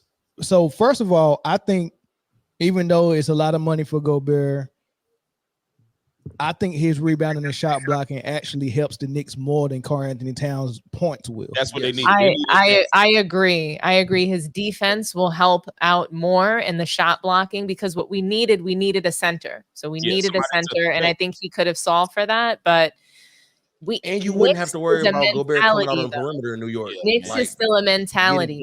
Karl Anthony Towns doesn't fit into their culture and what they're trying to do. I agree. But he is a 7-footer though. So you get Randall out of there, who would have been your center. Now that you lost Hartenstein, and now that Robinson's got injury issues, you get a 7-footer down there. I mean, that's better than having 6'9", 6'8". But how good is when it is he ever down? 7-footer is sitting on the wing at the perimeter. That's what I'm saying. He doesn't get his big ass in the paint. That's not going to help the Knicks. I don't think a strong coach, so he might force him to change his game. You know what? He had his before. He did. He had his before. It's just that Karl Anthony Towns is so soft and so weak that him trying to force him to play a different game, I just think it's going to cause some stuff. I'm worried about the culture now. I'm worried about the cohesion because those Villanova boys, they know how to play. They know how to play together, and each one of them knows how each other plays. And when you got stuff like that cohesion, that continuity, man, it's really hard to stop on a basketball court. Mikal Bridges was a better, them sending DiVincenzo away is not as bad. You could have roped somebody else into that trade, but DiVincenzo. Yeah, not DiVincenzo. You could have sent Mitchell Robinson. They probably ain't want. Probably didn't want him. That's the thing. When they went ahead and sent Cat, trust me, they said that they want a piece that's important to the Knicks. They wanted to break up that Villanova trifecta. Okay, so that's for the Knicks. Now, what is the plan? Is this Naz Reid starting at the 4 next to Rudy Gobert in Minnesota? Naz Reid is going to start. They have to. If they don't play him, and put Randall on the bench. No, your 5 would be Mike Conley, Anthony Edwards, Julius Randle, Naz Reid, and Rudy Gobert. Randle at the 3. Yes. No, I don't want Randle at the 3. I don't want Randle at the 3. I think it's a move. You're not starting slow-mo over Julius Randle. I think Randle. that Minnesota makes this move in order to make another move. Got to. That's what I was saying. What's the it don't make sense? Involving Gobert. Yeah. They need now to you trade have. him for sure. I think Minnesota's whole team looks different next year. I think who stays? Who stays? Of course, Anthony. Of course, I think you got to keep Michael Conley because he was. He's a true point guard, right? And so you got to keep Conley and Naz Reid. Your young boys, McDaniels and what's the other one? Alexander Walker. They stay. They stay. I'm gonna tell you this. If I'm Minnesota, and if you want out of the Cat and the Gobert era, and go into something better for Edwards, but you still need a center. It's very easy for you to just go sign Boogie Cousins. That's very easy. They're not gonna do that. They've already made the agreement that Boogie Cousins can't play, and when they make that agreement, like the league, same thing with Dwight Howard. Like them boys can still play ball. I know that. A lot of people who watch basketball know that, but they're not gonna mess with it. They're not gonna do it. Yeah, he doesn't play his last NBA game. Fact. That's crazy. I think Karl Anthony Towns just got instantly worse before we even started the season. I don't know, man. I think him in New York could look, especially with Tibbs being coach, it could look good. You have to have a certain kind of mentality and a certain level of maturity to even play in New York City.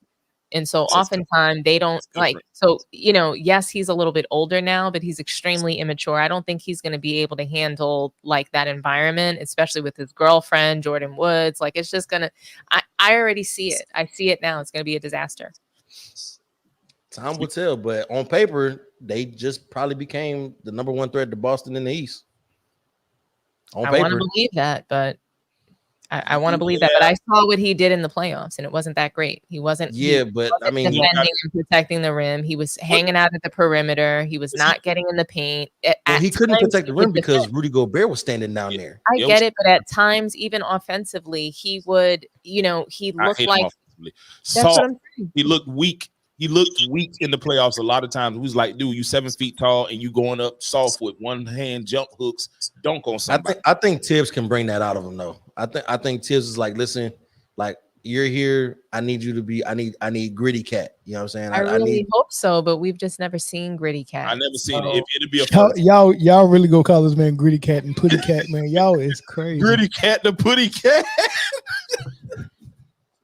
Hey, Christian Woods was a hooper, wasn't he? Yeah. Matter of fact, what happened to Christian Wood? He in our chat right now with a $5 super chat. Hello, everyone. Shout out Christian Woods. They should have gave you more burn in LA, bro. I know that was Brian. All Brian. I know that was all Brian. That one was a hooper, boy. He was a bucket. Yo, gritty cat and putty cat is crazy, man. Well, this must be a conspiracy. I wonder where Minnesota is headed. They got rid of Cat. They're going backwards. I don't understand it. I just don't. It's got to be another move in the works. I don't understand it. Somebody said you go get old buddy from Villanova and send him to us. We got somebody for you. But I mean, let's talk about it real quick. Like Julius Randle for Minnesota, like they're going to have a terrible season. Julius Randle, I like his personality for Minnesota though. Who? I don't. Randle. I hated him for the Knicks. I wanted him gone.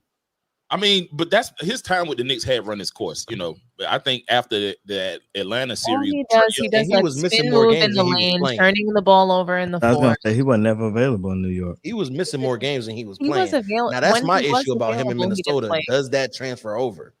Do we continue to see the same injured Julius Randle? I just don't understand what the moves is. I would love. The West is considerably a tougher conference. It's more.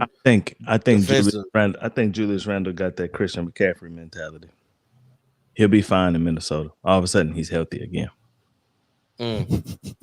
Well, we can't really say the CMC. You can't say the CMC mentality because CMC hurt right now. He is hurt right now. The thing is Minnesota is going to love Julius Randle. New York fans didn't love Julius Randle. We hated him. What's the difference? Okay, besides 7 feet and 6'8", what's the difference? Offensively, they're both bigs that stretch the floor. They're not really known as great defenders. Stretch is crazy. Yeah, go ahead. I don't even want meat stretcher.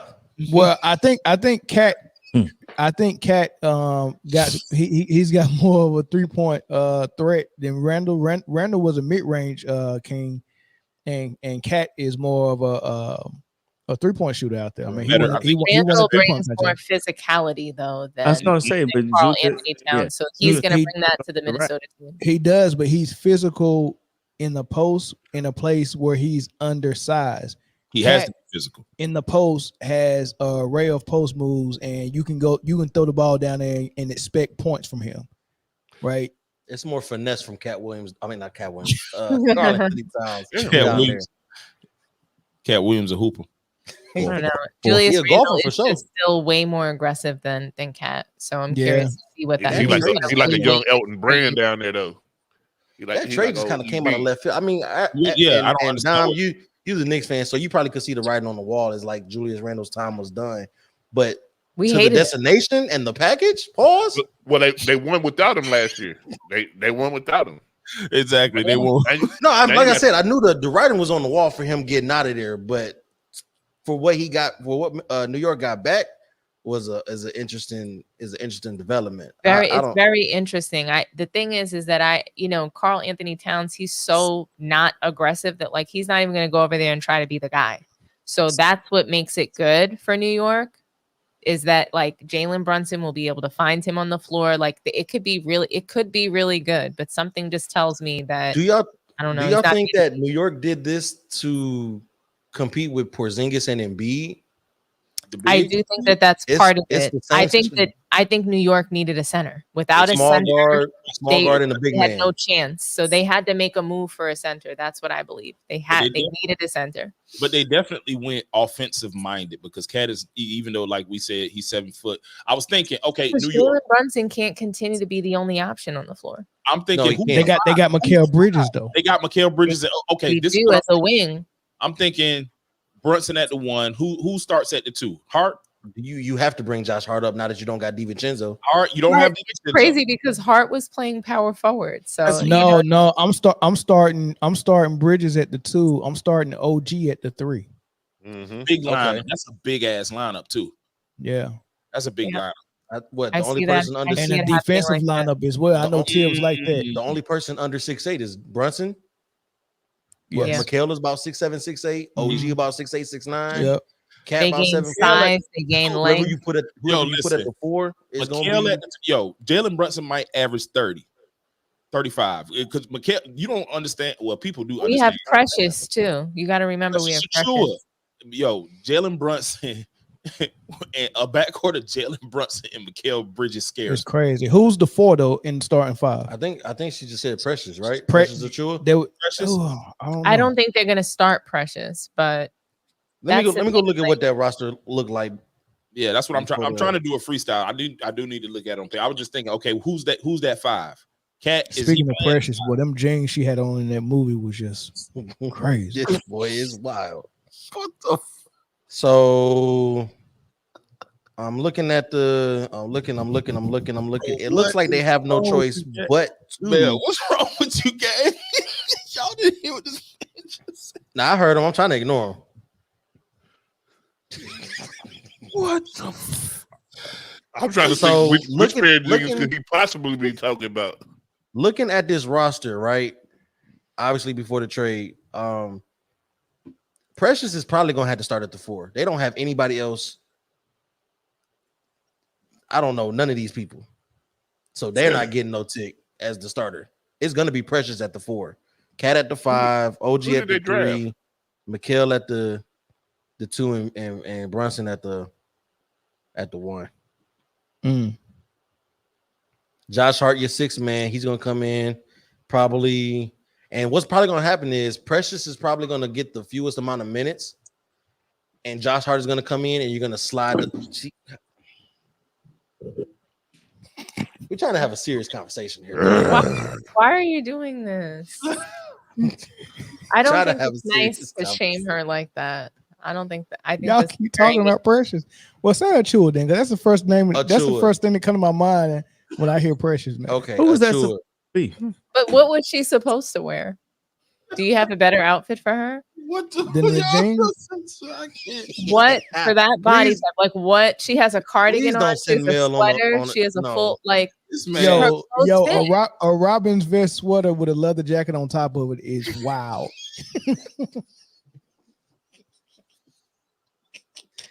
Okay, this video getting blocked for us. So this video ain't making it. I'm really upset. We're getting kicked out. I don't even know what to do right now. We're getting kicked out. So I'm trying to keep pushing. I'm trying to push the topic, man. Do you guys know what she went through? Did you watch the movie? Do you know what she went through? No, I didn't watch the movie. I heard Satan wrote that script.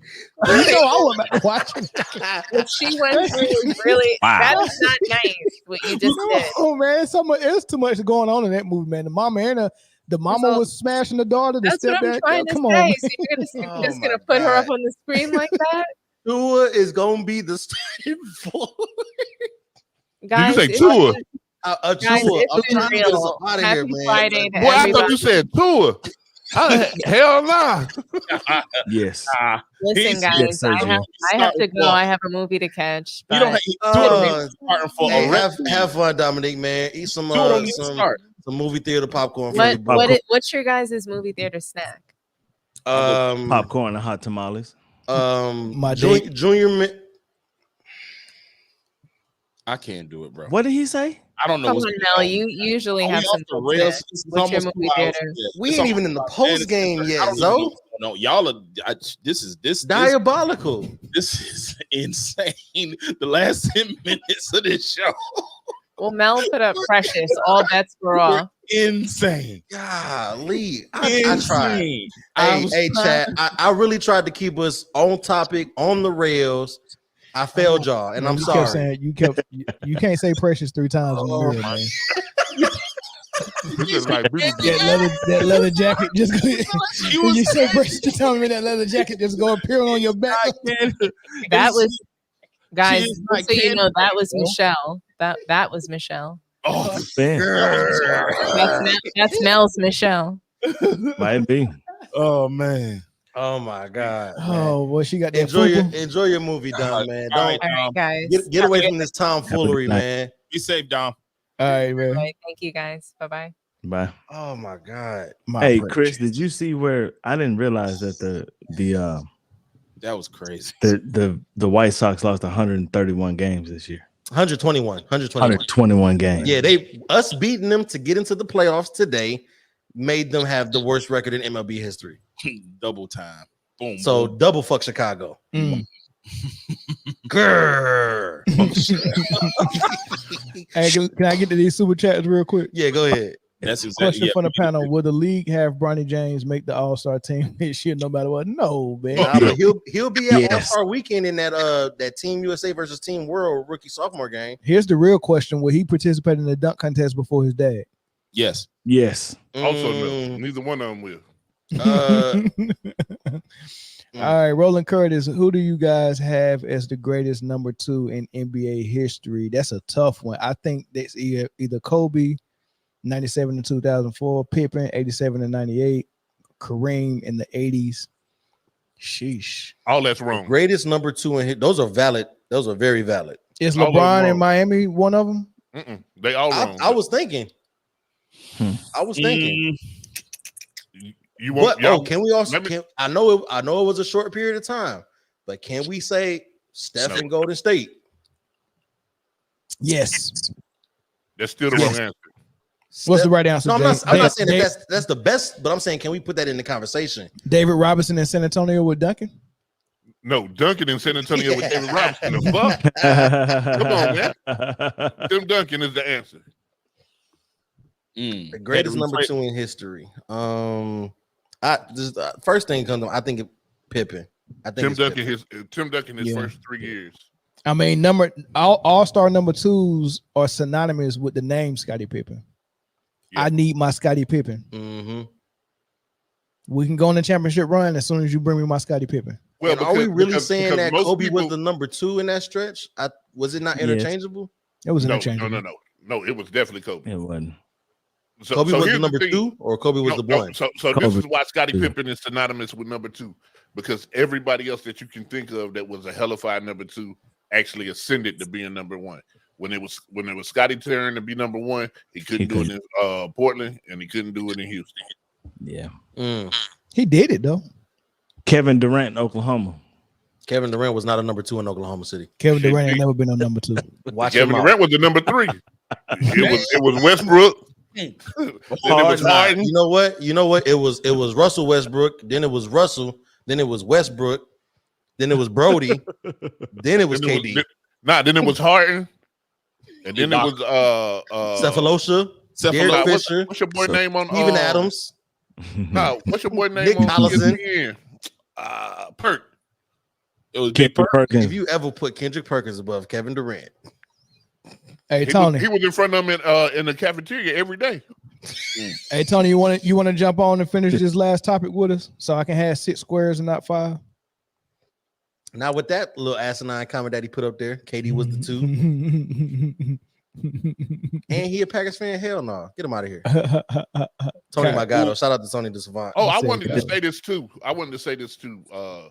Just remember that everybody on this panel, except for me, picked Minnesota to be last in that division. You got a point. We only 3 games into the season, Jay. That defense is cold. You gotta give him his props though. I don't know what he saw, but he saw something. Hey, Brian Flores, and bless you, bro.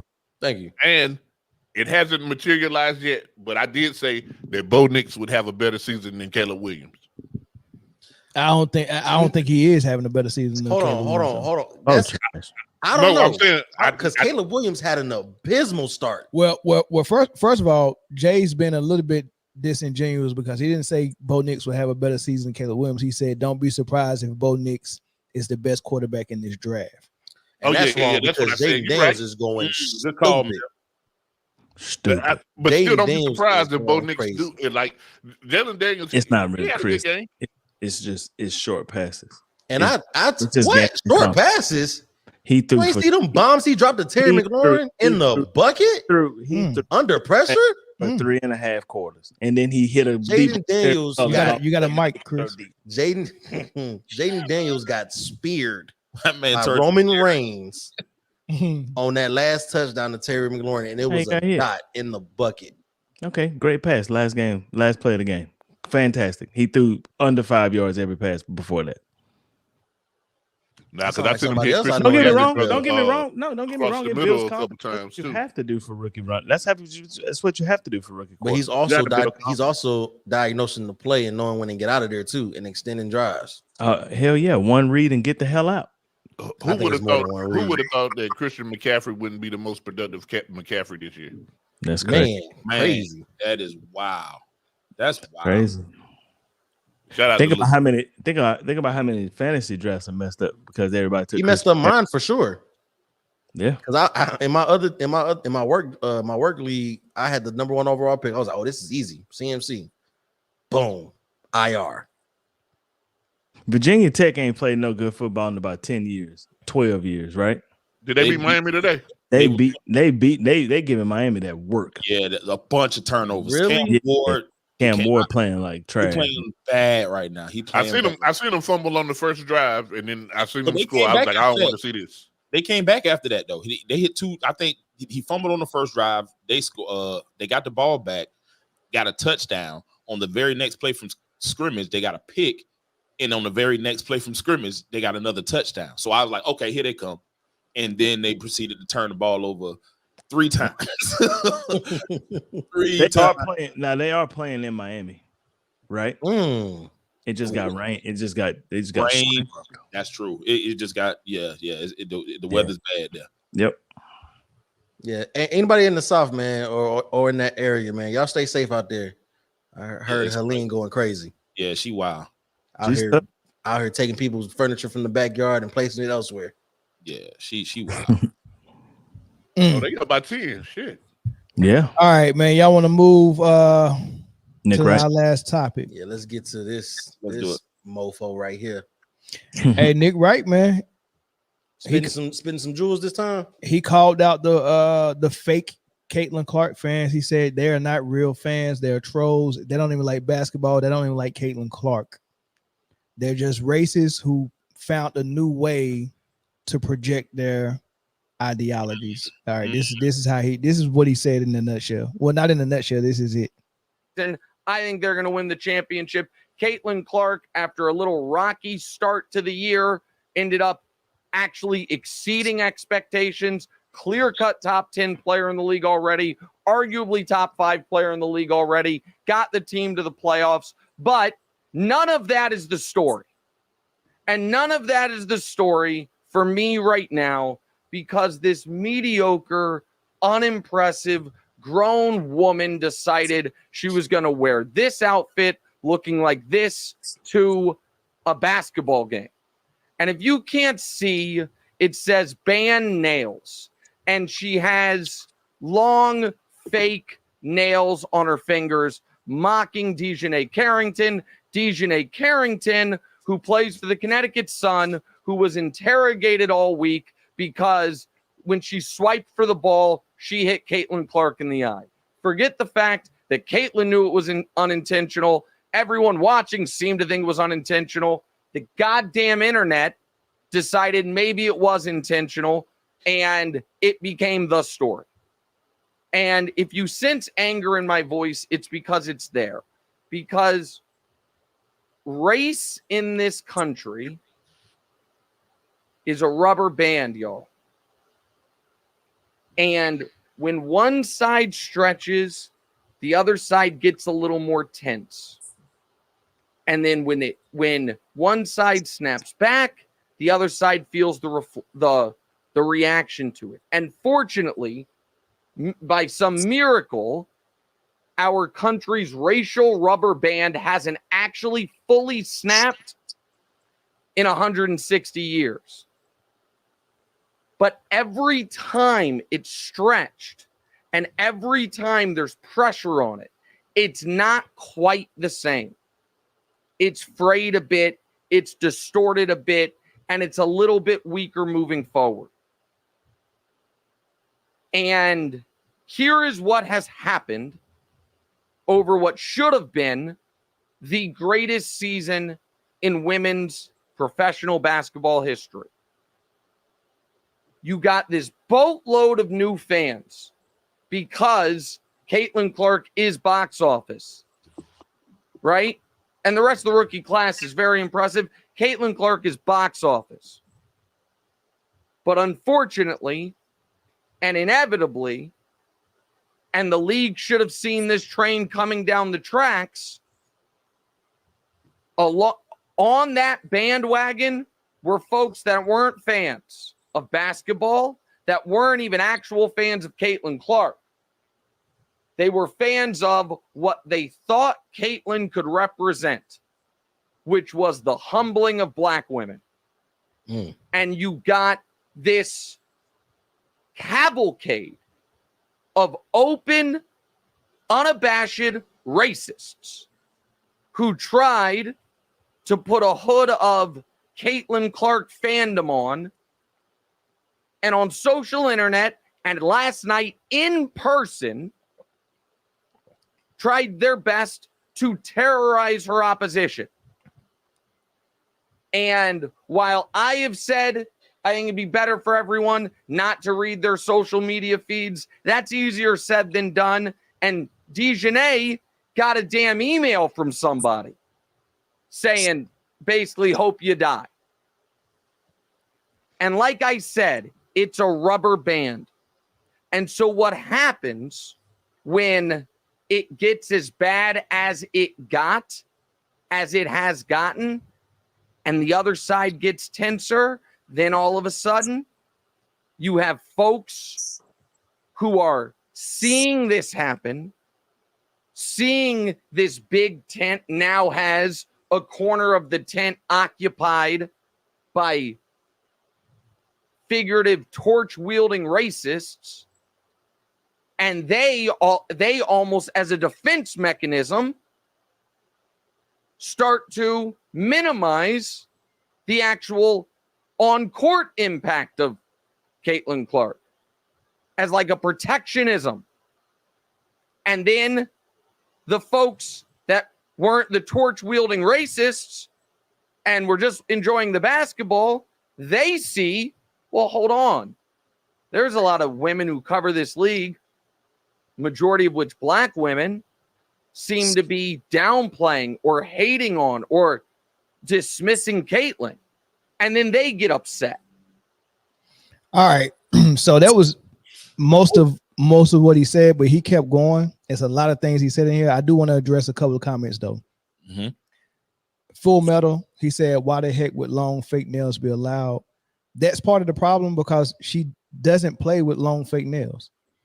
Like, this is something that just came out of nowhere from social media and everyone ran with it. And now we all think that she's out there playing with SWV fingernails on. Yeah. It's not She's true. not. All you got to do is go to the press conference, the post-game press conference, not of game 2 because she had gloves on after game 2, but go at game 1 when she actually hit her in the eye and pull up what she looked like, and you'll see she got regular, no fake nails, and they're not super long, right? I mean, it's longer than mine, but it's just like it's like a average what a woman's nails would look like. Yeah, right. Her nails is about the size. It's not they weren't even that long. They weren't even that long. They wasn't even that long. Did SWV have long nails? Boy, you got to go back to the 90s and look. Man, are you that shit was crazy. Them they shits would curl was over it. Oils. the one that was married to Eddie Jones. I mean, not Eddie Jones. Tone.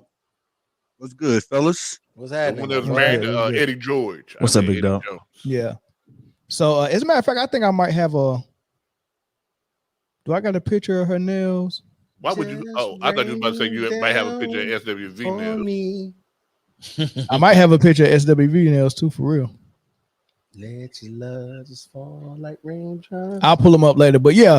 So that's the first comment I wanted to address. So you falling for it?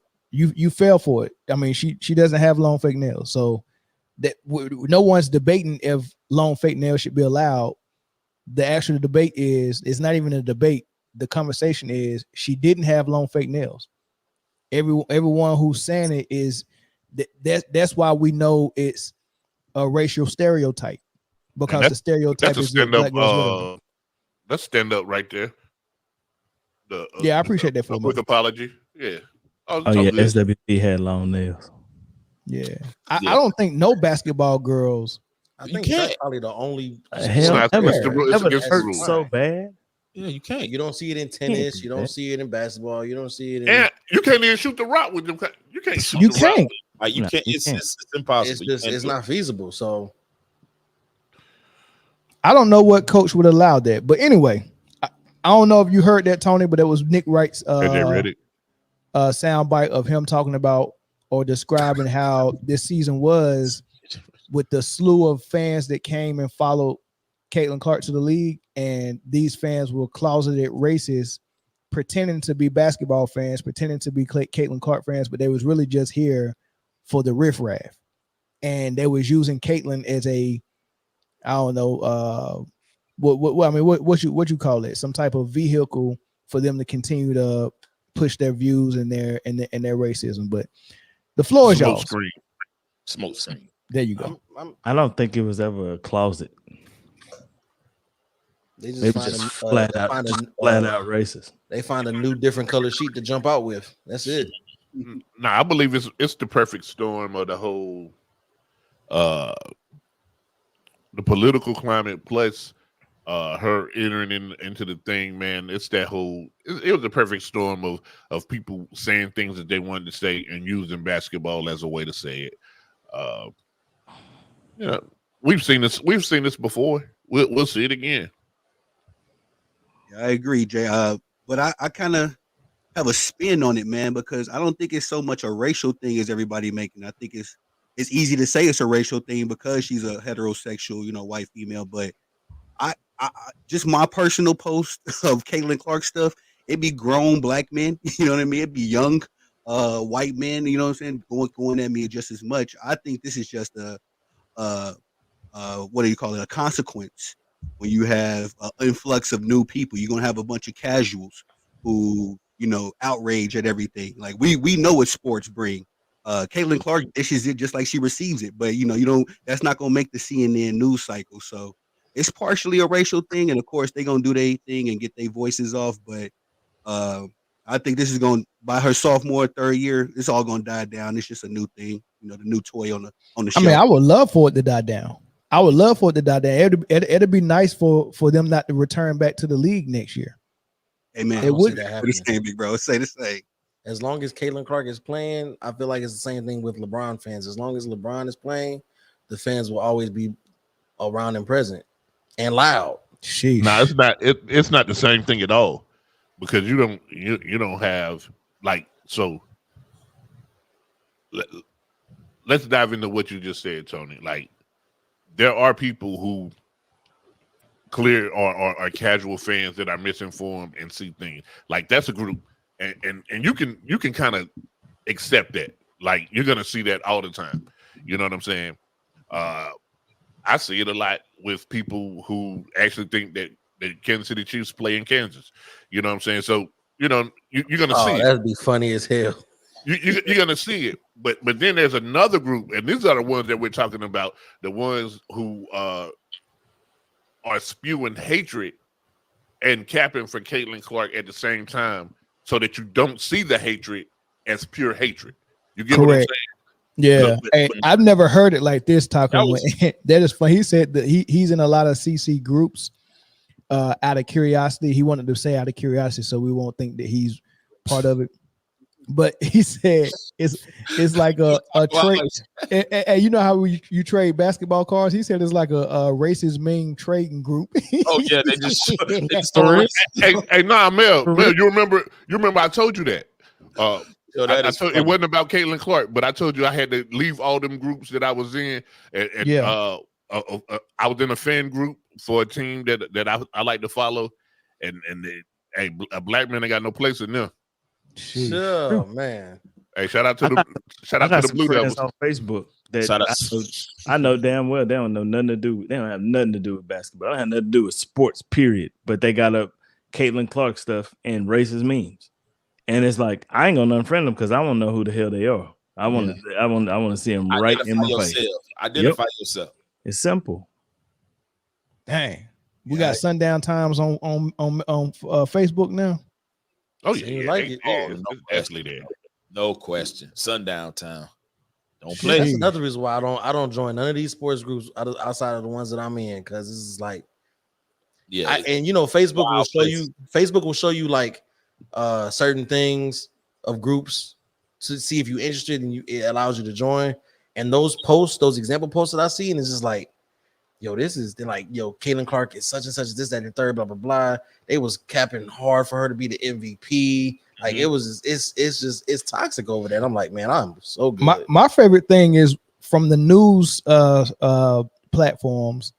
Like I was watching a clip from Megyn Kelly. We know she don't watch sports. Yeah. Nor her co-host. For them to be doing segments on Caitlin Clark and them to start the segment, like, bro, Megyn Kelly started the segment by saying Caitlin Clark was the greatest basketball player ever, right? And I just watched Outkick the coverage speak on this yesterday, and they started their segment by saying Caitlin Clark is the greatest the greatest women's basketball player currently in the league. And I'm like, what? Are y'all watching the league at all? They don't know. Asia Wilson don't exist, or Brianna Stewart, or Nafessa Collar. You can keep going. Or Jewel Lord.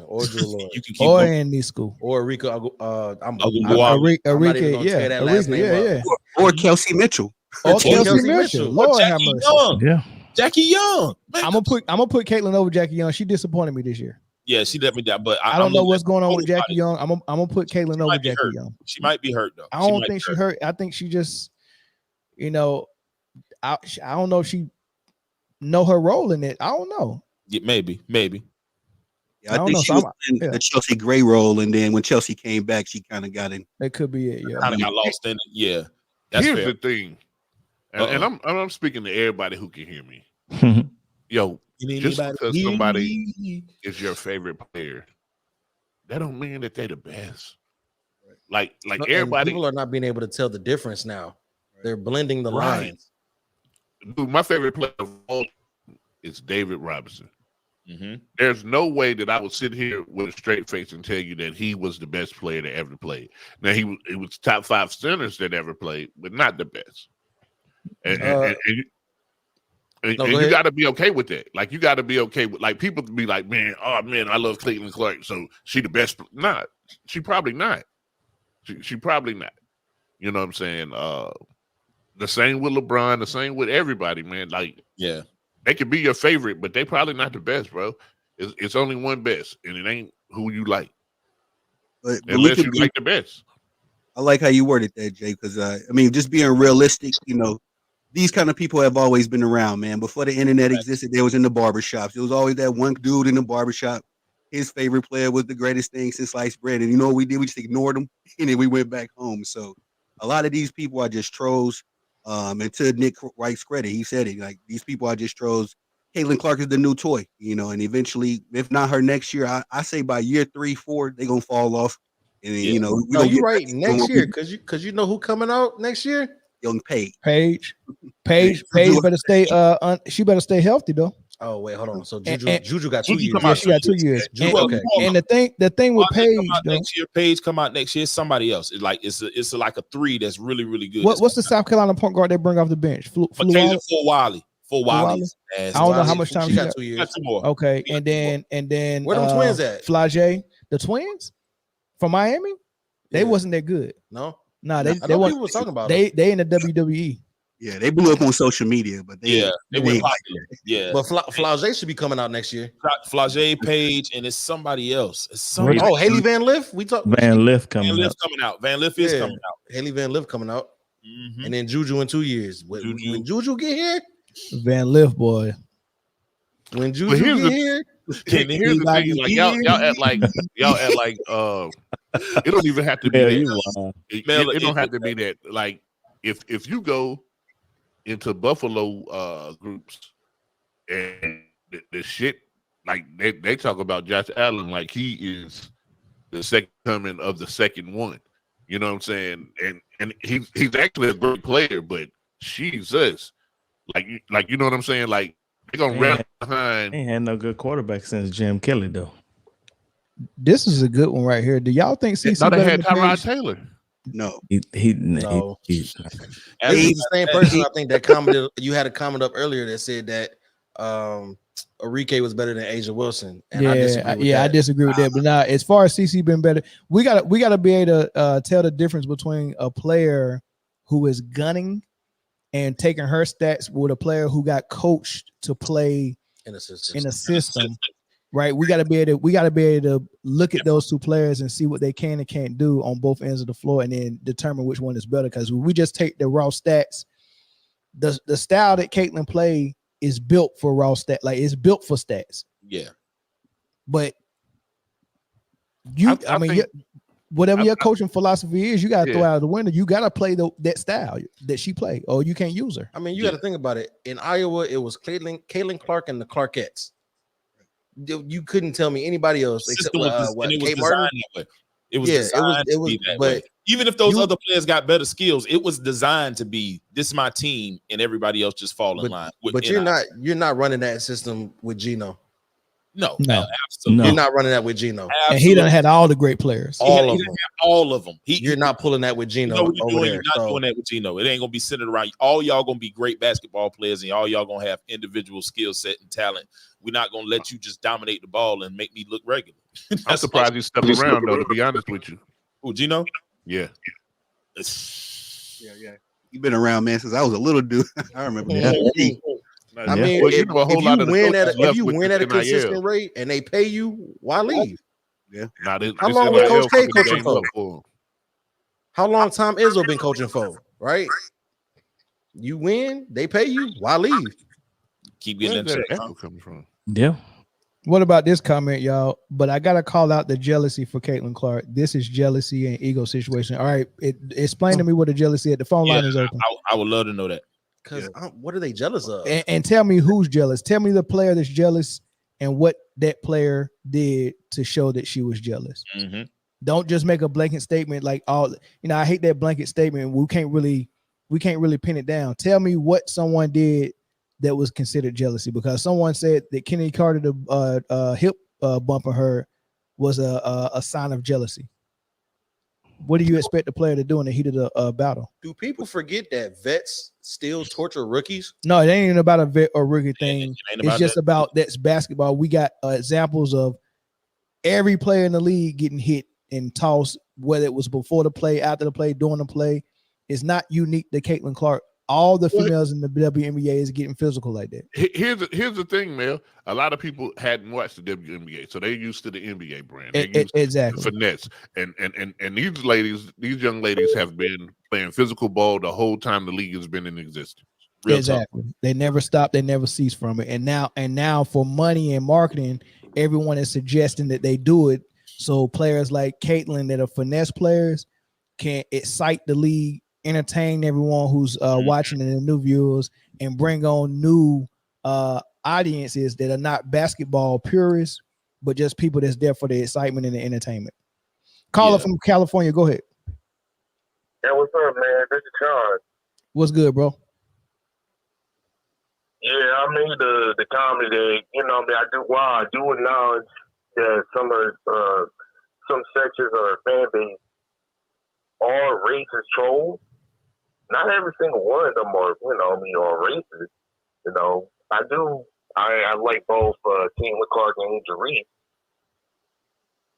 But, at first, when I see the situation, I thought, I'll be like, maybe I should just give the players the benefit of the doubt because, they're not giving her fouls. They're not,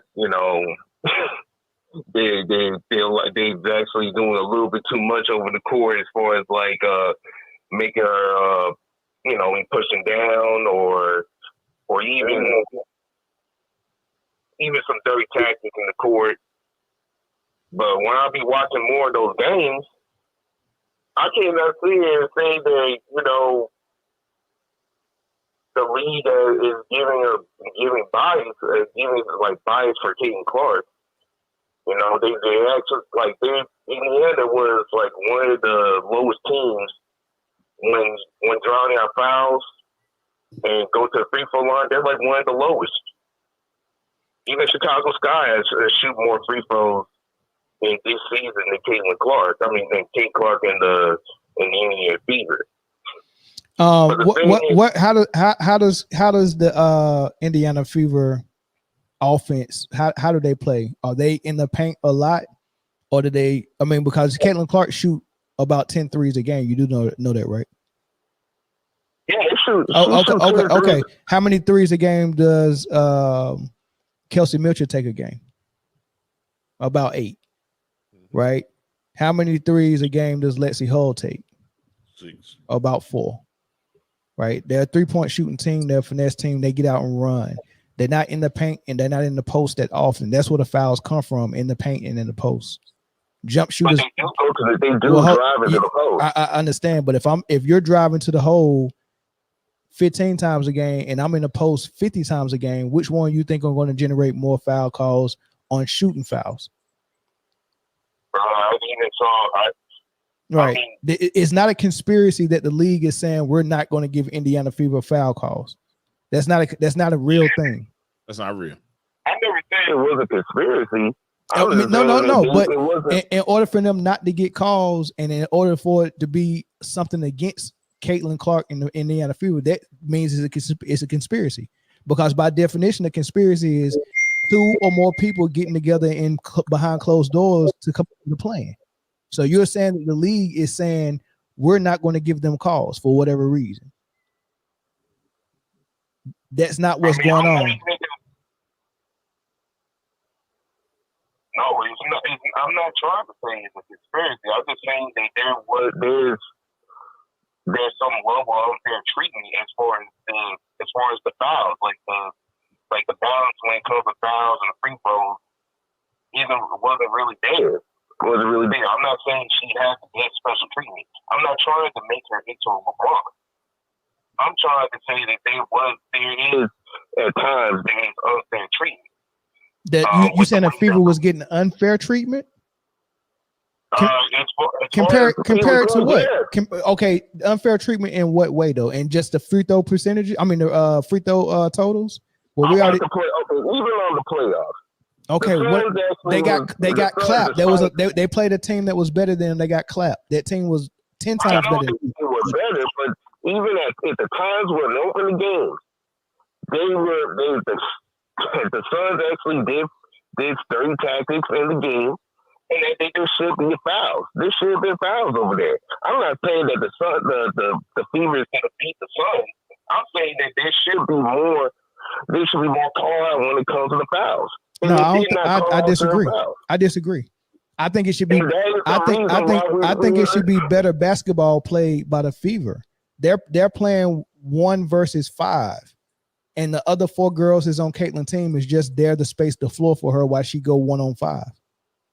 That's not true, man. That is true. It's a spread offense. They set a screen for Caitlin Clark, and off that screen, the first option is if you double or you blitz Caitlin Clark on that screen, she makes the pass, and they expect that player to make a decision on in a 4-on-3 situation because Caitlin drew the double team.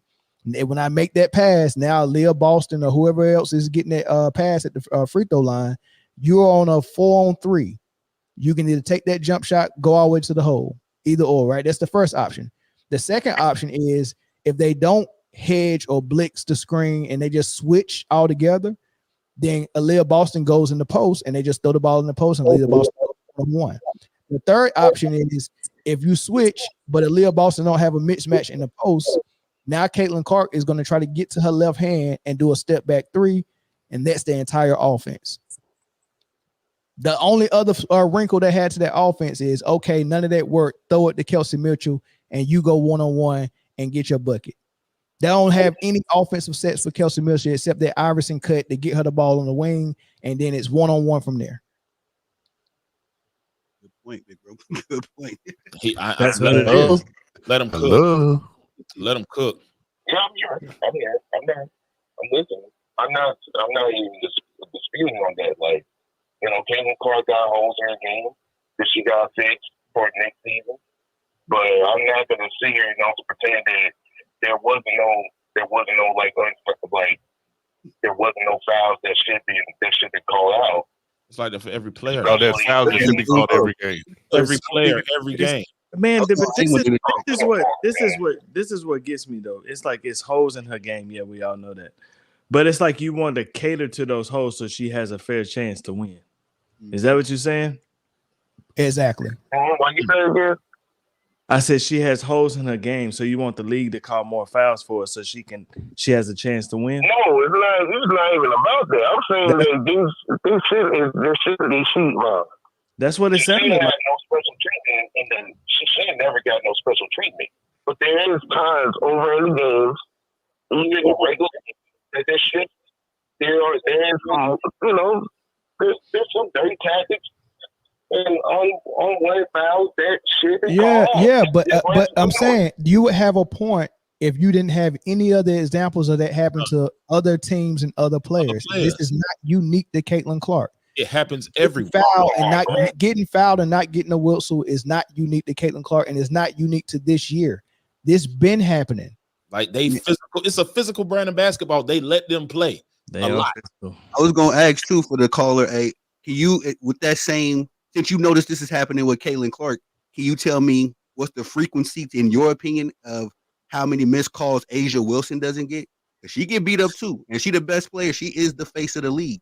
So with this, according to your logic, you know what I mean? I'm just asking you a question at that point. How frequent? Hold on. Let me be the caller for 1 second, and then I'm gonna let you go, caller. But I'm gonna be you for 1 second. I'm gonna just guess what you gonna say, right? I only watch Fever games. I don't know. I just started watching WNBA this year, so I don't know what Asia Wilson's fouls are like. Go ahead. I mean, the Aces actually are top 4 when it comes to free throws. You Googled that. You Googled that. How many missed calls are you watching when you watch the game? I see a lot. Me too. A lot. She beats up. And she's league-wide, from Atlanta to everywhere. Every team. It's a physical brand of basketball. They let them play, bro. Like everywhere. Yes, it happens. If the 3-time MVP getting them, It's holding on every play in football too. Every single play. Say it again. They only don't call them when they playing the Chiefs. If you listen to the world, right? Yeah, it only don't get called when they playing the Chiefs. You're right. Hey, brother, I appreciate the call, man. Thanks, though, man. But I just disagree, man. I don't think that there's anything going on with the foul calls that we need to look into. I think that the main thing for Caitlin Clark and the Fever to do is play a better basketball and play better defense, and that's going to start from their leader, which is Caitlin Clark. I agree with that. Their defense needs to improve, especially hers. Their ball handle needs to improve. But I'm not going to pretend that there is there's certain things that they just let go.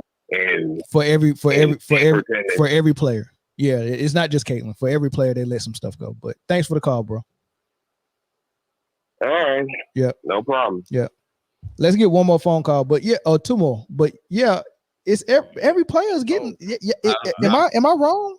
No. That's why I had to challenge him. Like, if you can notice that with Caitlin Clark, then tell me how frequently doesn't Aaliyah Boston? You know what I mean? Her own teammate. So caller from Washington State, what's up? Yeah, y'all missing something, man. All right, tell us what we're missing. The main thing that they're trying to do is use that college thing that happened with Caitlin Clark and Angel Reese to promote the WNBA, because the WNBA has been losing money forever. Okay. The NBA has been supporting them. Now, when they got that spark off there and they brought the girls to the WNBA, they're using all the drama to promote the league. The first month that the WNBA was around this year, what they did was promote drama. When they was on sports channels, they never mentioned basketball. It was, this person hit her and this person did this. They're using that just to promote it. Is CC good? Yes. Is she the best in the league? No. We all know that. But is she one of the more promotable people in the league? Not because she's white. But that's part of it. But she's also heterosexual. They don't promote a lot of that other. You know what I'm saying?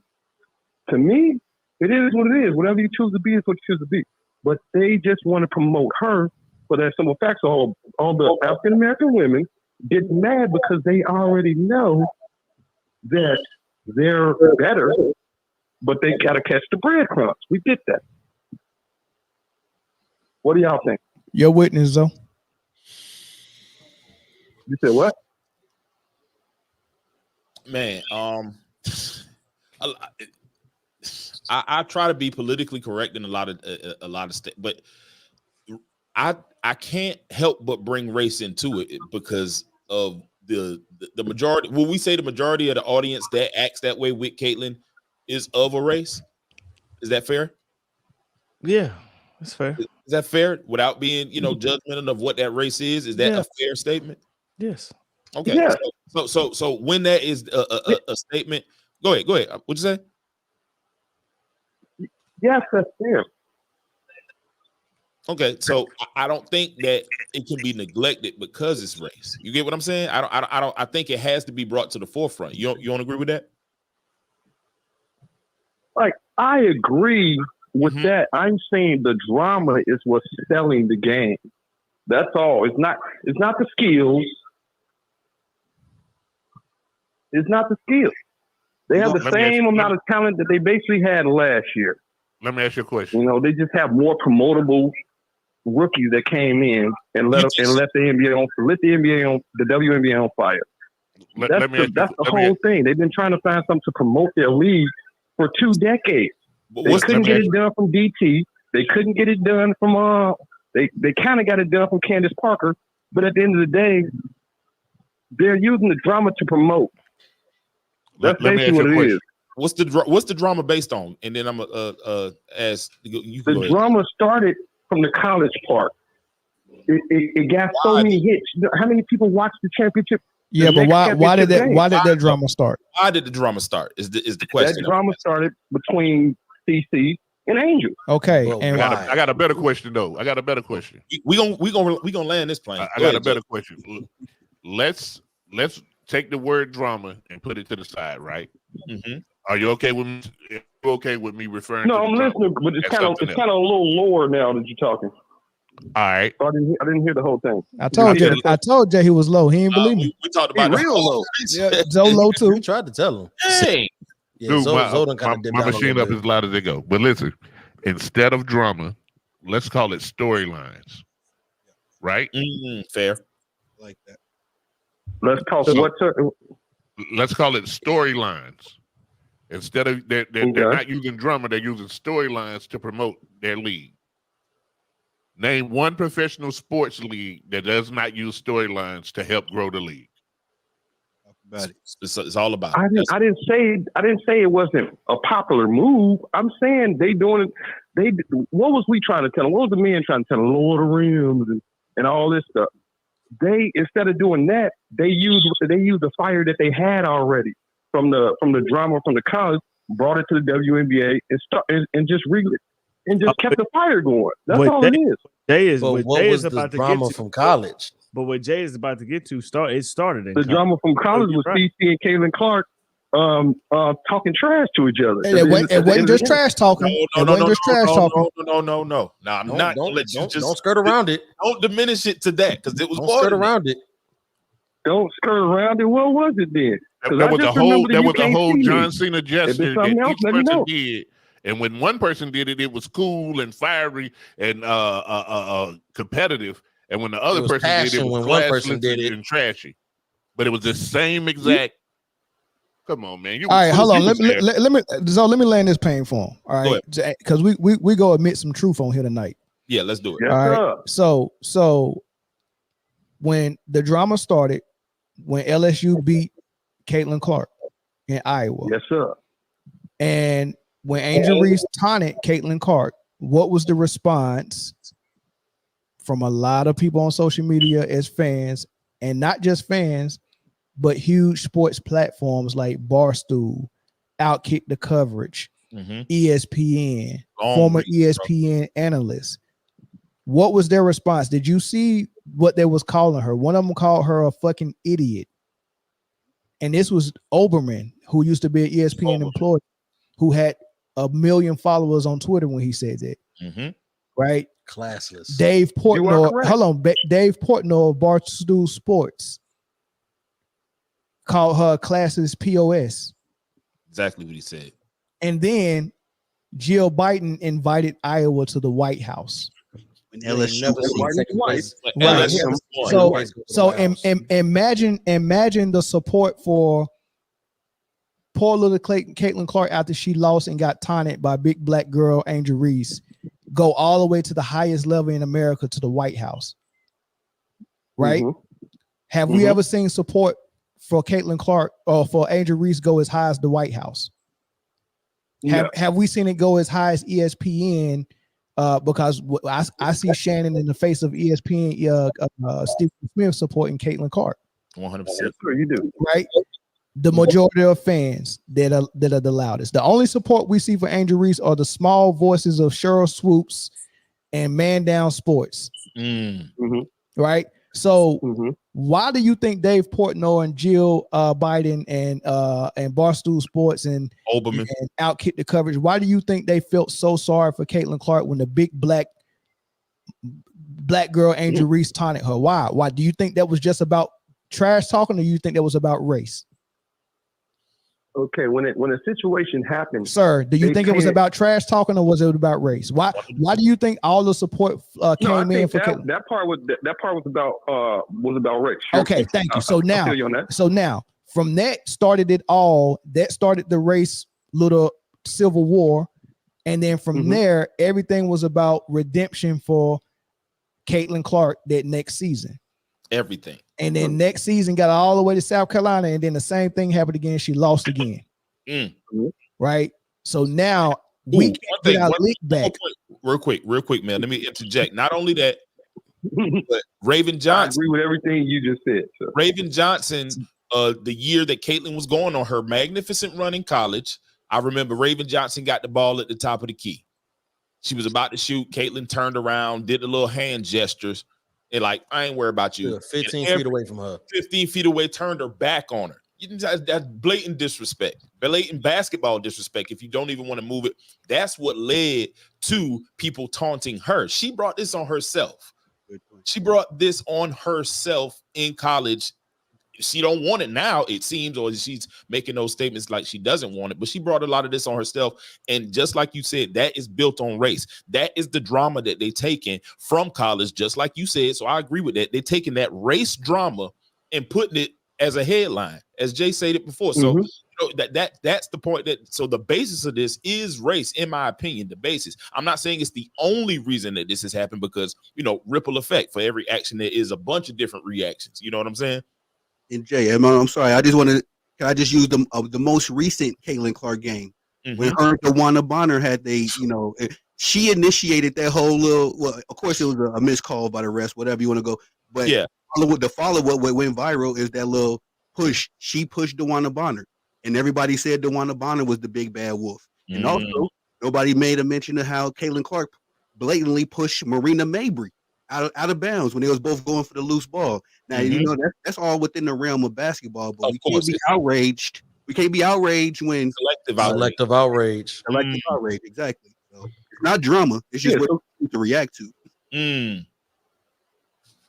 Yeah, selective outrage. I get that part, but that didn't do nothing but fuel everything for to come to the WNBA and make it popular. Correct. They're using race, and they're race baiting us, and they're dividing us, because I got too many brothers and sisters that are not black who are white that I consider friends and family, right? Absolutely. This is dividing us, this race thing. We don't want it, and the WNBA girls are saying we're not built like this. Maybe it worked with the NBA with Bird and Magic Johnson, but we don't want to do this. Like, this is tiring. 70s. The females are saying we're not like y'all. We don't want to put this on our shoulder and come play games all day long. Don't make us do this, because now when I play Caitlin Clark, I got a little extra oomph because I'm fighting white supremacy while I'm on the basketball court.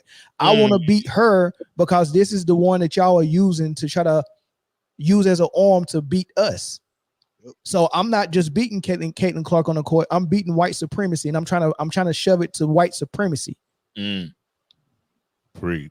That's what I don't agree with. Like, her fans are just fanatic, crazy. No, don't understand. Outkick is not a fan. Outkick is a media source of sports. The newspaper that was in Chicago, that was supposed to write for the Chicago Sky, when they played Indiana, they went out and wrote a bad story about the Chicago Sky in support of Caitlin Clark in Indiana. The newspaper that when she was playing South Carolina, when they came out the newspaper and called them dirty debutantes. The White House, Jill Biden, like, this is not just fans on social media. This is going to the highest of the high. All the outlets, the newspapers, the magazines, the ESPN, and the White House. Come on, brother, take the blinders off, man. When have you ever seen second place get rewarded with first place spoils? Never. It doesn't happen. I want to say Iowa got that invite in real time, but it's all part of an algorithm, man. It's just like when you look at the ESPN and Fox and all that. All them dudes work together. They talk trash to each other to promote each other. That's all they do. It's part of the little. I can't explain it because I'm not part of it. But you can see that's what's happening. Why you think Cheryl Swoops? Like, one thing I know about women, if a woman's mad about something, don't do this, brother. Don't do this. Don't do this. This is my opinion. My eyebrows raised, brother. Let him cook. Let him cook. Hell no. I'm not yelling. I'm not arguing. Okay, go ahead, brother. Y'all saying? Well, what I'm saying, one thing I know about women, if they wanted to hide something, just like we can hide it on screen and everything. Cheryl Swoops don't dislike Caitlin Clark, fam. She's part of that algorithm. Talk some trash about her. We building up the WNBA, and then what's coming up? Ain't she about to be a head coach? I don't know. One in the room. She's about to be the head coach of who? The Chicago Sky, sir. I don't think so. I don't think. Ain't no way. Ain't no way. Cheryl Swoops is debating taking a job for the Chicago Ain't Sky. no way, man. If they do that, they diabolical. First, she need to get on the block. She need to get on the block and sell some of that weight, first of all. But ain't no way, man. Chill out, Dude, don't do that. Don't do that. Ain't no way. Chill out. Good. I read it today. It said she's debating on the job to take it to Chicago Sky as a coach. That's insane. All of it together. It does. Listen, it happens. It happens all the time, though. Like this happens. What? Did y'all not read that? That I read. I mean, the fire just happened last night. I mean, how could I read? I've been on the podcast for 3 hours. My bad, brother. I'm just saying. That's just what the rumor is. She's considering taking a job at the Chicago Sky. That's crazy. Head coach Cheryl Swoops. They must have plotted that because that opening only just opened up. Yeah, she got the podcast with Angel Reese. You see what I'm saying? That sound like some Glenn the Consultant type shit. Yeah, that sound like some LeBron stuff. A rap guy said Cheryl did an interview on Reese podcast. She was on Angel Reese podcast. Was that Mind the Game? We see LeBron and JJ again. LeBron and JJ again. Lord have mercy, man. Now y'all get the point. Now you trying to understand what I'm saying a little bit. Boy, no, it's some dirty work. Sometimes when people talk good about you, that's cool. But when they talk bad about you, it's still they talking about you. Angel Reese ain't losing no money. Yeah, but the repercussions of this race stuff, though, man, that's got to stop, man. It's like people are getting threats, man. Like they might be playing on the outside, but this is reality to the players. This is like real life to them. Like they're not playing. They're not the one who's trying to fix the algorithm and oh man, let's get clicks here and let's put this here and let's.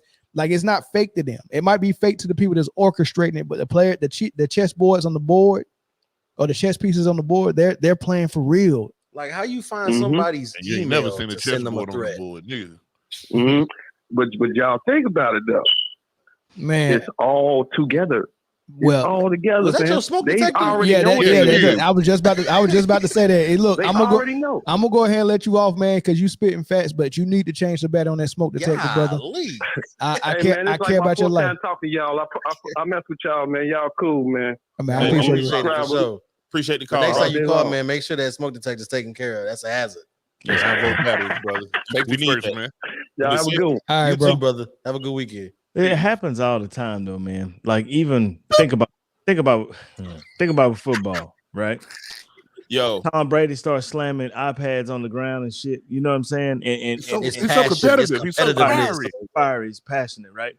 But then Dez Bryant over on the sideline yelling at his teammates something. Come on, let's go, let's get going. He's a diva. He's problematic. Dude, he's problematic. You let Tom Brady break the surface in half. He fiery. Antonio Brown take his jersey off and run to the locker room, man. Something wrong with him. Nah. That's totally different. Nah. It's totally different. Totally different. That's apples and car parts, dog. That's not even apples and oranges. That's apples and car parts, bro. Apples and spark plugs. Man, take his jersey off on the sideline one time. It's gotta be CT. But you see in real time, man, we was giving him all of those examples. He wasn't even reacting. He just, okay, that happened, this happened. But as soon as you bring up the Caitlin Clark stuff, now we got to have a long dialogue about it. It's just about, man, you know, Miami pulled that thing off. Hey, also, y'all in the comments, man. I see what y'all doing. Y'all are funny. They lost. Miami lost. What? They lost on a Hail Mary. Oh, that's gonna be on SportsCenter. Cristobal getting fired. I thought Miami was back. I thought the U was back. The U was back, baby. You know, they did all that running with Florida, going over to their recruits and all that. Hey, he always come back. Hey, they'll still win the ACC by 2 games. It's the same thing where they's like, oh yeah, that's why FSU should have been in the playoff last year and then dropped 3 straight to 3 unranked. Jeez. Trash, bro. Boy, you talk about the fall off. That was real. That was DJ Ungale, whatever his name. DJ Ukulele, bro. He's trash. DJ I don't know how to say it. I call him DJ U. That's DJ U, yeah. I see somebody was mad about it. I got a homeboy who's a Florida State fan. He was like, yeah, y'all need to get DJ Ugly Face up out of there. Jeez. Go DJ. That's my DJ. Go DJ. That's my DJ. Go DJ. That's my DJ. 6 foot, 7 foot, 8 foot. Excuse me. This man out here sounding like Martin Lawrence and Will Smith and Bad Boys. Not All right, man. We done, y'all. Not quite a super show. We a little show. It was a little super show, man. You know, man. Today Weezy's birthday. It is Weezy's birthday. He turned 42 today. That's why I put him on screen, baby. Shout out to Louise, man. Weezy F baby, and the F is for phenomenal. Exactly. Shout out to real G's moving silence like lasagna. Lil Wayne sitting on the couch, baby, smoking a drink. And smoking a drink. And then, you know what I mean? What are you doing right now? All right. Shout out to the Blind Side. What is that? That is not Michael Orr. Wow. This video, hey, we appreciate y'all for watching this video live because you will not be able to see this video again. It is getting blocked. It's over. It's over. This video is gone. 3 hours of our time just now. It just happened. I knew it was gonna happen. Hold on, Mel. Answer this question right here from the dude with your same name. And both, matter of fact, both of y'all named old as hell. But go ahead. Whoa! We don't let no guests hit the panel. No, we ain't nobody hitting nothing. Y'all not hitting the panel. We don't let no guests hit the panel. No, my goodness. Now the answer though is up to the members, man, because we always told the members that's one of the perks of being a member is that we're gonna do a member only show where y'all get on the panel. Not a member only show, but a show where we let members get on the show. Facts. So to answer that question, well, not that question, but a rephrase of that question is become a member and we'll work it out. That man said hit the So you gonna let somebody hit to be a member? No. I said I rephrased that question. Boy, the chat going crazy. Mel, have you done yourself? No, I don't know. I'm married, sir. I'm married, sir. I no. I can just ask to be done. I don't. They said I don't do myself. They just took the touchdown back, so Miami did win. Oh, they took the touchdown away? Took the touchdown away. Oh, that's gonna be controversial. Hey, if that was the Chiefs, y'all would be like Pat Mahomes got him in his pocket. It's true. I'm like them damn referees, boy. They do anything. It's true. They look how many interceptions. I want to know. Can somebody tell Chris he got a mic? I be forgetting, bro. My bad. That boy be getting excited. If you really want to know, hold on. Before you answer, if you really want to know, I'll answer the question, but you're going to get mad at it. How many interceptions? 17. That have been called back? 17. Sheesh. That's a lot. Hold on. Of the 17, 9 of them where the flags were thrown before he threw the ball. He knew he had a free play, so he just give it to you. No. That ain't nobody got that stat, Jay. I swear to God, it's broke down. It's broke down. We can look at it. 9 of them was offsides. Send it to the chat. Put there, Tony. Put it on Diddy Sale. Man, I put that on Diddy and should say on Diddy Sale. Whoa. I'm not putting anything. You got the cell number already? Is the cell number out? Nah, he's still in GP right now. CB4. Nah, yeah, he's still in general population. That man going to CB4. Gym Pop. I can't say that word. That man ain't in no gym pop. That man going to do 20 years in Gym Pop. He ain't never going. Never. I seen a post on Facebook. It said Diddy not in jail with them. They in jail with Diddy. Yeah, They dreaded him coming on the block. That's right. That's right. They isolated him because they had to isolate him. Get him out of here. He about to go crazy here. That's right up his alley. Somebody said that Diddy not gonna accidentally drop this over. They say he gonna slam it down. He gonna spike it like a football. For real. Right up his alley. Oh man, that's why. Hey, you know what Cheryl Swoop should do if she get that Chicago job? Resign? No, she should turn around and hire a Teaspoon as an assistant. Piss that owner off.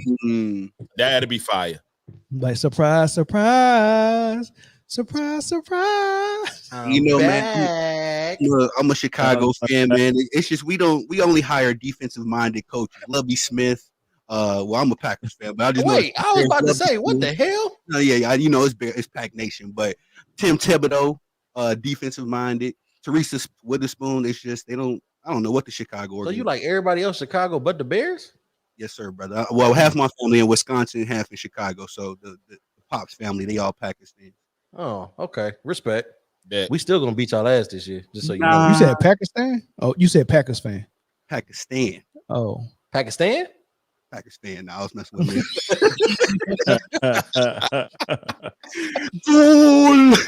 Oh man, slow it down. I just did you. All right, we about to get out of here, y'all. Hey, check out National Sports Chat in the house, man. Y'all can go check out National Sports Chat on YouTube and Instagram as well, man. He do a lot of good stuff over there. I think he cover youth sports, youth football over there. I follow. So, I follow. yeah. You know, my son into that stuff Football right is now. a movement right now, boy. It's crazy right now. He on something. He on something right there. Yeah, he got. I like what he doing over there, man. And then Tony the Savant. If y'all haven't seen this gorgeous face before on the panel, I think this is his second or third time on. Go over to his YouTube channel as well. Tony the Savant on YouTube. I don't know what it is on the other platforms. I think it's Tony the Savant. So yeah, all across the board. All across the board. Bad. That man got a brand. There we go. Check him out. Got the merch. He does good stuff, man. I like when he did the response that we done with the 90s. When he did we done with LeBron, I thought it was funny, but it went crazy. That thing went viral, didn't it? Oh yeah, it went crazy. Yeah, I think I'm gonna rack. I did about 10 of them, and they all together got like 1 million views on them. Yeah, that's crazy. Look at you. Cook. And then of course Kingdom Come, YouTube. Check it out. Kansas City. You already know. Therapeutic rap. Big fact. You already and then know. we go ahead and go Cowboy Spit. No shameless plugs today, Corey. What's up with that? Yeah. Man, listen. 15 20 to 15. I ain't proud of that shit. Yeah. You gotta keep working, bro. You gotta get the tree growing. It ain't growing. That shit dead. Speaking of dead, am I shouting out the Lions Roar? Is it? I mean, it's not done. We are in the hiatus right now. So dead. All right, so I'm not. No, not dead. Let me know when it's back. I'll shout it out there myself. Then. Hey, we got 2 weeks. We got 2 weeks, Chris. We got to get it right. Oh, it'll be. We should be good by that time. We should be straight by then. But hey, and I'm check out Motor City War for your Lions information. Not of the last 3 weeks, so don't look for that. But we gonna get back right, man. Motor City Raw on YouTube. Check it out. Who is Daddy? My daddy got Why Daddy got the dancing shoes on? What's happening? Y'all wild over there. What? You know what? They've been starving for a post game. They ain't had a post game in a while. Yeah, let's go ahead and finish. Let's go ahead and end this, man. Go to the post game, man. Because this right here is about to take a poll. Who the best panel person? Melvin. Oh yeah, the mouth on you. I'm gonna be honest, man. I've been rocking with Man Down for like a year now going on, big bro. Yeah, all y'all boys, man. Y'all are thoroughly entertaining, thoroughly informative. I say that as a friend and as a fan of the channel. Appreciate you, brother. Appreciate it, brother. Take that poll. It's gonna be even across the board because all these. Hey man, slow down, man. Slow down, bro. We ain't taking no polls, bro. Wow, slow down. Who is taking what? Whoa! What is rising? Yo, what is going on right now? Whoa! What is happening? Whoa! Take that poll across the board. Yo, man, crazy. He said, okay, and it's gonna even it out. Man, no ditties. Go flatten them out real good, like a sheet of paper. This man said, take that poll across the board. He wanted to hit the panel earlier. Yeah. When y'all gonna let guests hit the panel? Never, nigga. What do you mean? Never.